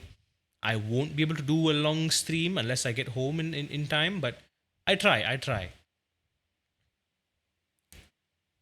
Because at this point, it just seems like whenever I stream on Monday, Wednesday, these are the 2 days that hurts the most because it's just. Whoo! Yeah, Tuesdays suck. Thursdays suck because I go to bed late and I'm running at work on 4 hours, 5 hours of sleep. It's really tough, dude. It's really, really tough. So yeah, that's my life. That's what's going on. So let's just save that as yeet. Can't save to this PC. Documents then. Yeah, that is what it is. Stick to what I have. Balance is the key. The streams will burn me out in the long term. 3 streams is one less than I am doing now. Now I'm doing 4 streams a week. But yeah, unless I'm going for endurance races, which is the entirety of this month. We have Spa 24 coming in a couple of weeks. We have to lock in for TGR. But that is something I can do off stream. But also, you know, like my mentality is if I'm going to be doing it, I might as well stream it, you know, entertain y'all while I'm at it. that is like a toxic mentality, like, and that is why I still hoard my backlog of games. I want to play it on stream. I don't want to just experience them on my own. I love Red Dead, but I wished I could have streamed it. I loved The Witcher 3. I loved Cyberpunk. I wished I could have streamed it, but I would not have been because it would have taken forever. What are we using for the Spa 24? Mercedes AMG, the AMG, the only chance AMG. So what hang on, let me just catch up on what Nara was talking about up there. 00 no friends, 00 no healthy work-life balance. Yeah, all of that is correct, dude. Those are my pseudonyms. It is not healthy indeed, buddy. It is not healthy indeed. But like I said, you're absolutely right now. It's so packed and so tight. I'm making sacrifices to do anything else. If I want to go karting, I have to sacrifice something. I have to sacrifice. At this rate, it's like there's no time. I need to make the time. And by make the time, I mean I need to sacrifice something, do less of something else so I can squeeze in the other thing. That's just how it is. For every week you sleep 2 to 3 hours max. No time for work. A little bit of workout, iRacing, time, the missus, and you barely get any sleep. And for me, you don't want other people to experience that much as possible. Yikes, it sounds like you have it worse than me now, Rob. Yikes. 2 to 3 hours? How are you surviving? And you're still here? Go to sleep. Go to sleep. Go to sleep. Go to sleep. Me and Hans would confiscate your rig. No, not my rig. No. Anything but my rig. Anything but my rig. I've sacrificed so much for the rig. Please. Anything but the rig. This is legit my most prized possession. Anyway, we got like 10 more minutes, so...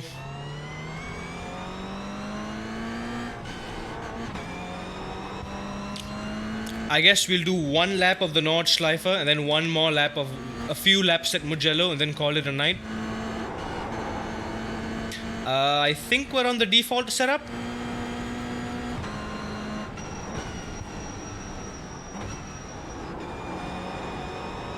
I just want to see what this car feels like.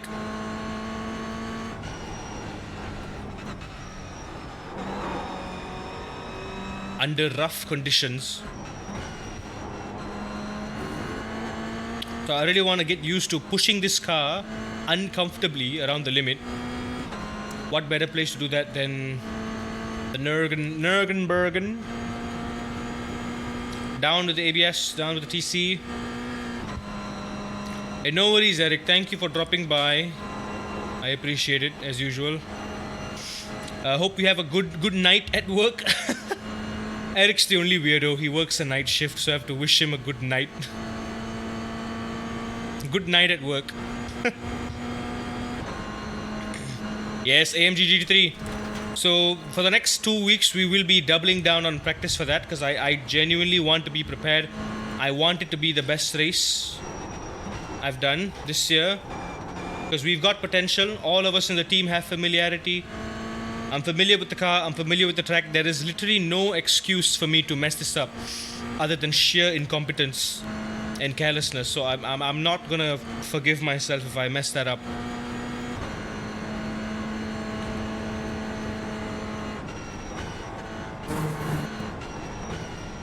Also, my therapist says I need to stop being so harsh on myself. She's like, I get it. You have high standards because, you know, I'm not exactly raised with a silver spoon. I've had to fight for everything that I have. I've had to make sacrifices to get where I am. So I hold myself to a higher standard. But she's like, that could come later, but first and foremost, I need to be a bit more. I need to be kinder to myself, more loving, more compassionate to myself. And I'm like, that makes a lot of sense. Because that's what I do with other people, right? That if someone else needs help, that's what I do. I treat them with kindness first, and then the criticism comes after, because then they'll be in a better position to receive that criticism. And I'm like, well, I'll be damned. Why didn't I think of therapizing, the rapisting myself? Why did I think of that? I know I can. I know how to. That's what I studied for 4 years, but it never occurred to me until someone just spat it in my face, I guess. Yeah, I am officially working on being kinder to myself. I still hold myself to a higher standard, but I think instead of immediately jumping to conclusions, jumping to the worst thing, that, oh, this went wrong, I am disappointed. Which is why I brought up earlier in the stream, I mentioned, yeah, the other side of the coin from the Watkins Glen 6-hour race was that I am proud that even though it was my second ever race in a Ferrari hypercar in iRacing, I was one of the fastest drivers in the pack, if not the fastest. It was just all the things that went wrong hurt my mental state, and I just was very inconsistent after that. I was one of the fastest cars on the grid. I was very, very consistent with what little practice and experience that I had. I was very consistent. I was very proud of that. I had some good fights. There was some good battles. And like I said, when I look at it from that side of the coin, it actually was one of my best races. So yeah, I am being very harsh on myself. The only reason was that, you know, being kind with myself never got me anywhere, whereas the criticism pushed me. It made me want to be better. It made me want to crawl out of the dump that I'm in and be better. I always ask myself, what are we doing wrong? What do we not know yet? How do we go faster? What are we doing wrong here? What's the mistake? I'm always asking the question. We're still going to do that. We're still going to have that mindset, because that's what's pushing us forward. That's what's allowing us to grow. It's not keeping us from being complacent.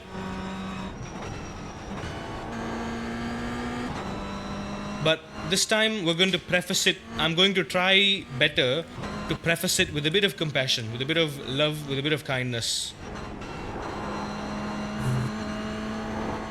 Because I need to acknowledge my strengths. I need to acknowledge what I'm good at. I need to acknowledge me.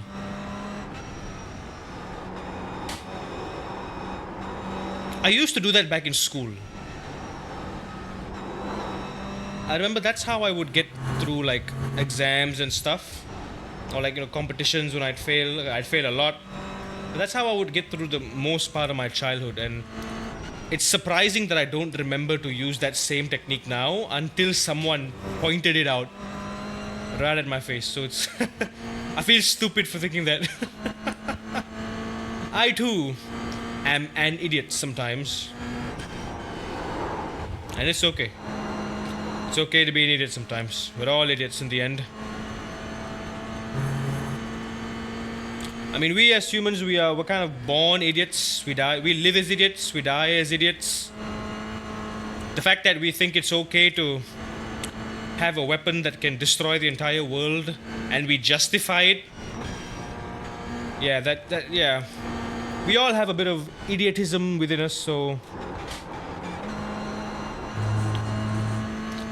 Here's a cynical way to think about it. Cynical, a narcissistic, dare I say, way to think about it.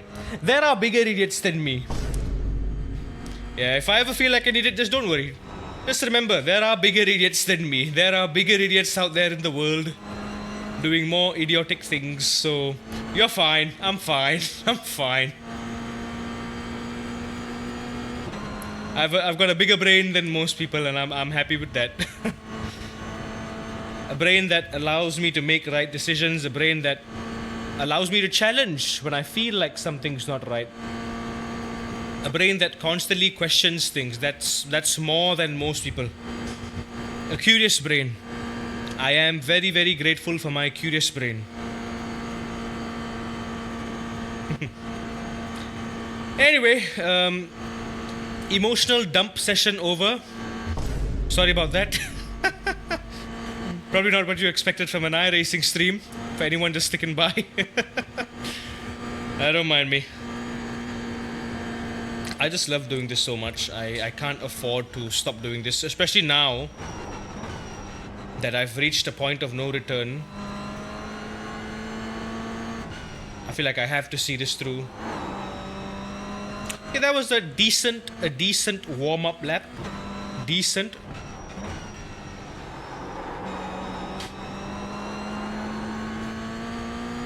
But definitely a lot of room to push. Lot of room to push. That was just like bare minimum. That was like, I think we've got a full 15 seconds on the clock. Alright, so warmed up with this. We're going to do just a few more laps at Mugello. I'm terribly sorry. Another clickbait title for tonight's stream. We did not do the track guide for Mugello. I'm terribly sorry about that. We will do it on the next stream, perhaps on Friday. Yeah, we'll probably do it on Friday. We will do it on Friday. We will do it on Friday because we will let it soak in so that when we get back on stream on Monday and we start pushing after our Ratchet and Clank streams over the weekend, we can just hard push. Right? I've got my notebook, everything all ready to go. So let's do a few laps here. Let's just kind of see how familiar I am. I've only done this like 2 or 3 times. So I just kind of have to keep it within and see what I can do. Just need to be very, very highly committed from turn 4 onwards. I need to be very, very committed all the way to turn 9. Right? It's all about throttle modulation here, just to get it right. Carry as high speed as I can. Make sure my minimum speed is as high as possible. And use all the track. Use all the track. Maximize it from curb edge to curb edge. Let's just use the fixed setup. Yeah, fixed setup. No change. Nothing else there. I'm off today and tomorrow, working 3 mornings through this weekend. Oof. Through the weekend. A weekend again, damn it. You woke up 3 in the morning and you travel at most 3 hours going to work and another 3 hours going home. God damn, that is actually worse than me now, Rob. I thought me traveling for 2 hours is bad enough. But the thing is, the 2 hours that I travel, right? I'm stuck in the car for 1 hour and then the other hour I'm in the train. For half of the time that I'm in the train, I sleep. I get to sleep in the train for like 30 minutes, which is awesome. So it doesn't feel too long until I get home and I look at the clock. I'm like, shit, I've wasted. God damn it, I've wasted so much time. Dutch, I need more time. But 3 hours, that is... Dude, you spend like a quarter of the day just getting to and from work. That's worse. That's worse. That is not a way to live. That's not a way to live. I do not wish that on my worst enemy. Oh boy. Can you imagine even you work for 8 hours and you travel to work for 6 hours? That's just stupid to me, dude. Stupid. That's just capitalism, I guess.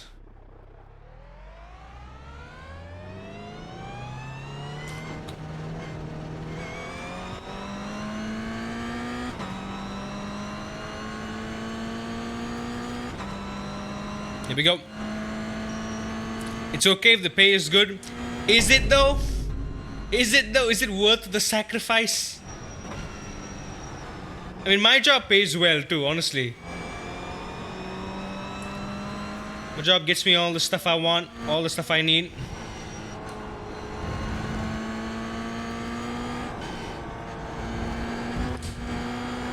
Okay, do not sausage the curbs in Sector 1.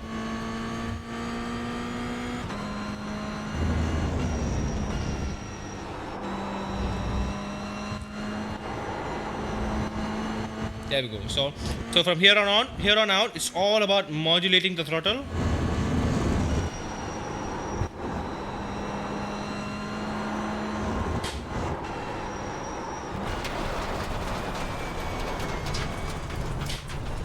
We did not modulate the throttle there.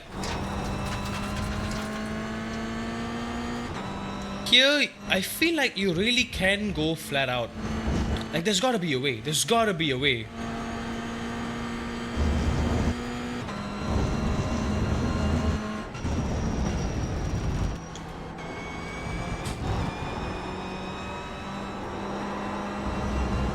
There's gotta be a way. It's not that good. Why are you still there? Find a new job!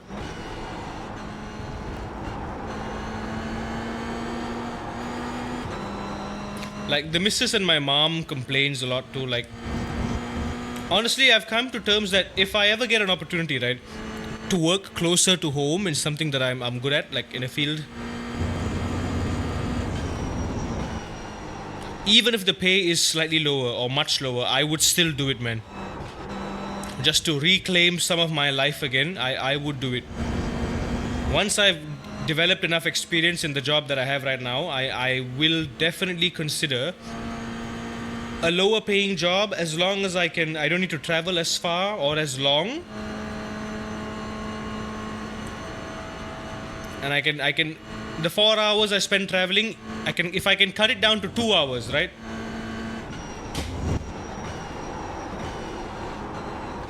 Like, that'll be huge. I have 2 extra hours in the day. That's 2 extra hours. I'm just gonna dump into sleep.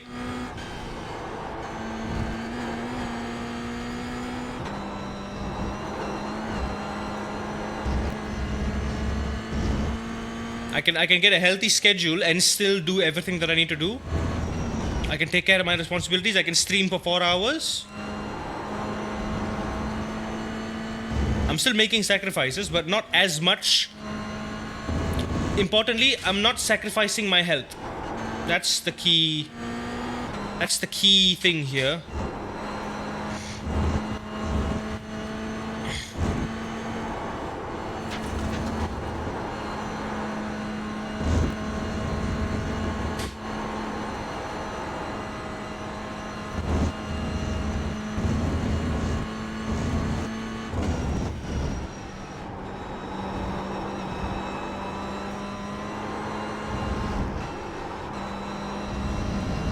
Wider. So first job, yeah, I understand that. For me too, honestly, it's my first job.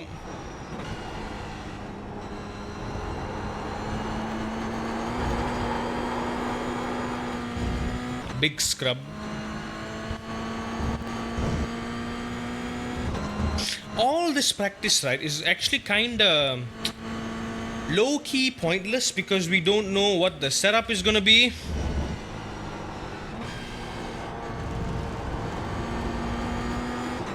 We don't know what the server conditions are going to be. We don't know if it'll be fixed setup. We don't know if we can change ABS or TC. But I feel like we can. Because in the Assetto Corsa and race room rounds, they did allow us to change. Okay, so world record here that I know of, that I've seen on Track Titan, I think, is a 2064. So clearly, what I have done is not a 2064. In fact, it is so far from a 2064.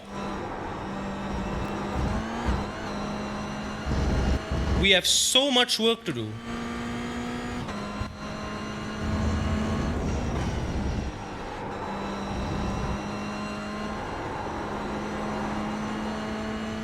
We have a lot of work to do. Yeah, I didn't use all the apex. I didn't use the proper line through that corner.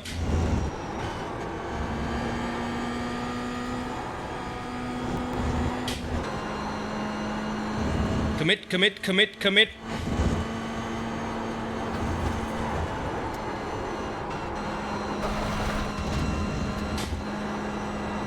Aye, commit. Try every situation. Now that won't be very productive, to be honest.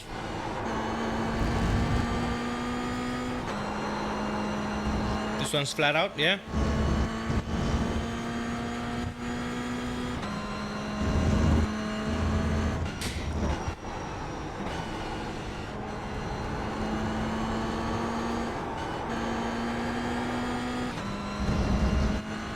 Yeah, I want to be able to do at least 208 flat. Yeah, I need to be able to do 208 flat before we start depending on telemetry and whatnot to push us. Because then we'll be 1.5 seconds behind. Right now we're 3 seconds behind, which is really bad, and I'm barely scraping the top of the surface here. My optimal is a 9 flat. I'm not doing very good here. Like I said, it's a harsh, punishing track. It's one of those kinds of tracks where one mistake in one corner will literally carry over to all the other corners. So it's a very momentum heavy track.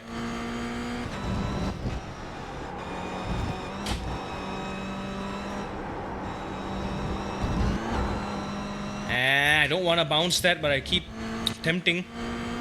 But that's good, we're getting close to the apex.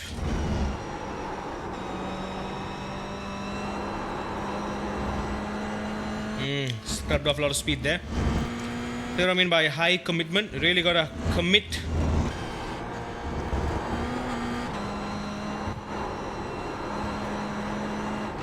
Same thing here. Gotta commit without getting an off track.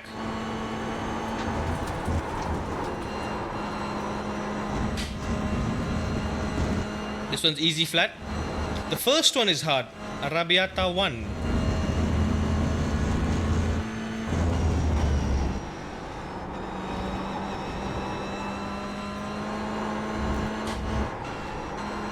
Yep, so if you take a wrong line, you can't go flat out.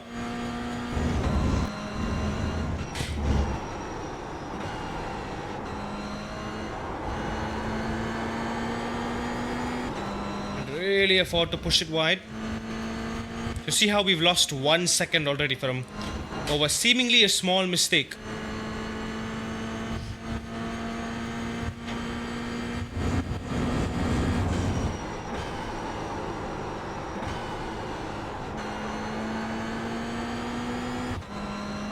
Gamer guy, welcome in. Welcome. Okay, we only can do 2 more laps before I got a hard stop it there.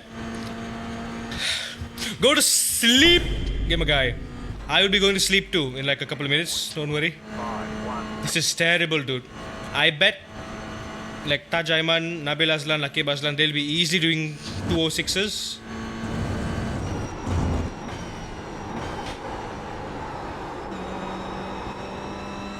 So I really need to figure out my references here. References are another thing. Commit. There we go. Smoother, didn't curb. Still not carrying the speed.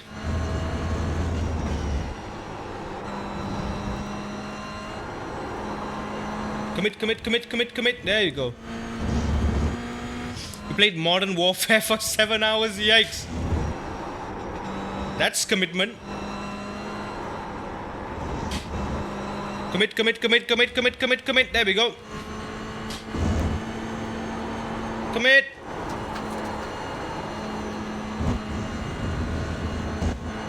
Just for the curb ends, use all the curb. Commit. All the curb. Nice. 3, 2, 1. Go.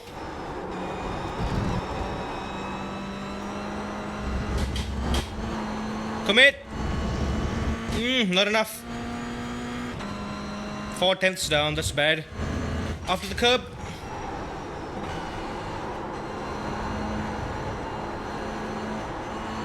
Commit. Yeah, 7 tenths. That's really bad. I think that felt quick too. We were using all the track. I was carrying a lot of speed, but it turns out it isn't.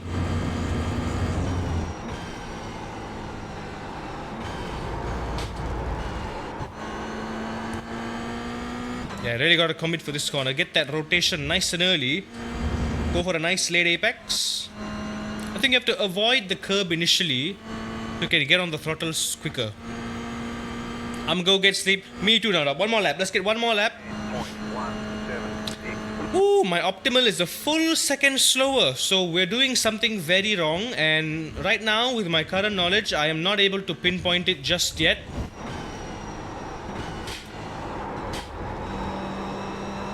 Yeah, but we're already losing a lot of time in turn 1.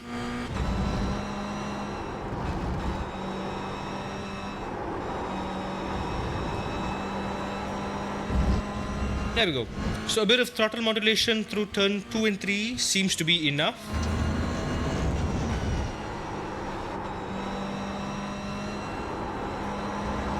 Commit. So 4 tenths just through the first 4 corners. That is bad.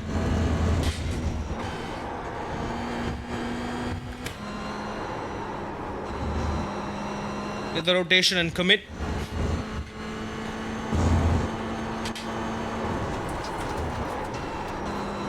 You don't want to go too much the way I did. That's bad. That's over committing. Too early rotation, too early into the corner.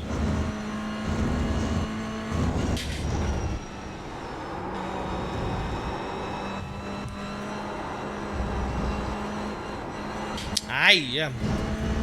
So again, you gotta really prioritize the exit. Take it nice and tight. I'm gonna brake.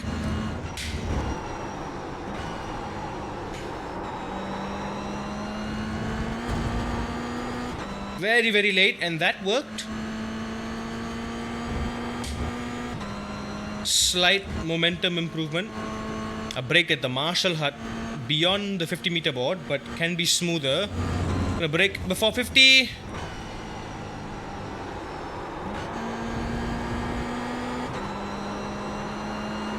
Push, push, push, push. There we go. Push wide. That's how we want it, but that's still a bad lap. 139. Oof. One more lap, one more lap, one more lap. I don't feel good about that. 10.43. Yeah, even our exit speed, we're losing delta already just off the start line.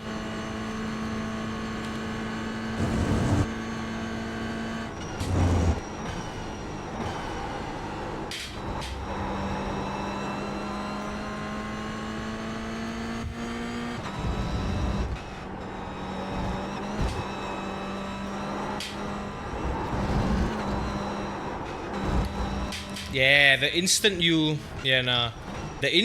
hop the sausage curb, it's like instantly you go wide and you get it off track there. But we were carrying quite some good speed there now. Right now my problem is it's a lot of high speed corners, medium to high speed corners. I'm honestly having a lot of trouble. There we go, yeah. I'm positioning it a little too far than I expected to. It's hard to gauge the speed I'm carrying, if it's enough or not. For the most part, it's just not enough because clearly we're 3 seconds behind. Ideally, let's just say 2. Let's just say 6 is with a setup, with some kind of setup, but so fixed this is minus 1 second. So realistically, we're looking at a low 7, a low 2.7. If I can do like my optimal said 2.9, so we're about 2 seconds before the world record. So that makes sense. Even if I suck at a car track combo, if I'm unfamiliar, usually I'm 2 seconds behind. If I pushed and I'm quite familiar, I'm usually 1 second or less behind world record or top split pace. So I think we're where we are right now in terms of just our general understanding. Then again, we have not done a proper guide or we're not properly exposed to Mugello. So we will do that on Friday, I promise. I'm sorry for the clickbait title today. We just did not have time. A good safety rating haul today overall though. My first ever GT4 class race went very well. I am inclined to race more in GT4. GT4s I just found out are lovely to drive. Just the risk. I want to keep the risks down, focus on getting our rating up instead. A couple of GT4s and one global sports car at the Nürburgring went very well. Today was an overall positive experience. Rating went up, safety rating also went up. Very good. Lovely to see. We will keep this up going, and yeah, we will specifically focus on Mugello on Friday. So we'll maybe just do one race. One race we will do just to get the average rating up, and then we'll be done. And then we'll spend the entire night doing a track guide for Mugello. We'll try to push as much as I can with my current level of knowledge. Then we'll do a track guide. We'll do a lap by lap, corner by corner analysis. Really figure out what the ideal line will look like. Figure out our references, braking, turning in, exit, corner entry, apex, late apex, everything. We're going to figure everything out. We're not going to dive into telemetry stuff this week. We will do that next week onwards, right? So this week is just to kind of familiarize ourselves, internalize it, and let it sit over the weekend. Let it cook in my brain while I sleep. Let it just kind of internalize it so I don't have to be consciously thinking about it. I'll just know what my references are as I drive. I can just keep looking at the corners ahead, because that is very important at Mugello. The flow, getting the flow at Mugello, especially sector 2, very, very important. Because it's all about just modulating, making sure you're on the limit of grip and also carrying as much speed as you possibly can. So yeah, that's the plan for Friday. Look forward for the weekend as well. We're going to be streaming Ratchet and Clank. It's going to be fun, playing a normal game after a while. We were supposed to play Balatro, but yeah, we'll try to squeeze in one of those as well coming forward. But yeah, look forward to what's to come. Schedule is up on the Twitch. If you scroll down there in the About section, there's a schedule. It's all down there. I've updated it to the best of my ability. But yeah, hope you all enjoyed today's stream. It's been quite fun. It's been quite nice. Don't mind me going off tangent and just yapping about my life for a bit. That's perfectly fine. But y'all deserve to know. Good haul today. Good racing today. A good experience driving the GT4s for the first time. Maybe we can also pop my LMP3 cherry. Do my first LMP3 race. I've not done an LMP3 race yet. I still do need a lot of practice with it, like I said. So maybe I need to put more time and effort in learning it, mastering it. So maybe that's something, a new challenge we can take on as well. But so far, loving the GT4. I think that'll be my new main category that I can focus on if we have a track. We're not going to be focusing the series because we don't have a lot of the tracks. That's fine. But whatever, if it rolls around, we can do it. We can try. Should have done Watkins last week. Damn it. Should have done Watkins. That would have been very fun. Anyway, thank you so much for being here. Thank you all, lovelies. Narop, Gamer Guy, Eric, Panzer, all you guys. Lots of love to all of you. Milo as well. And everybody else that I might have missed. Terribly sorry. I am Mav. Yeah, Mav too.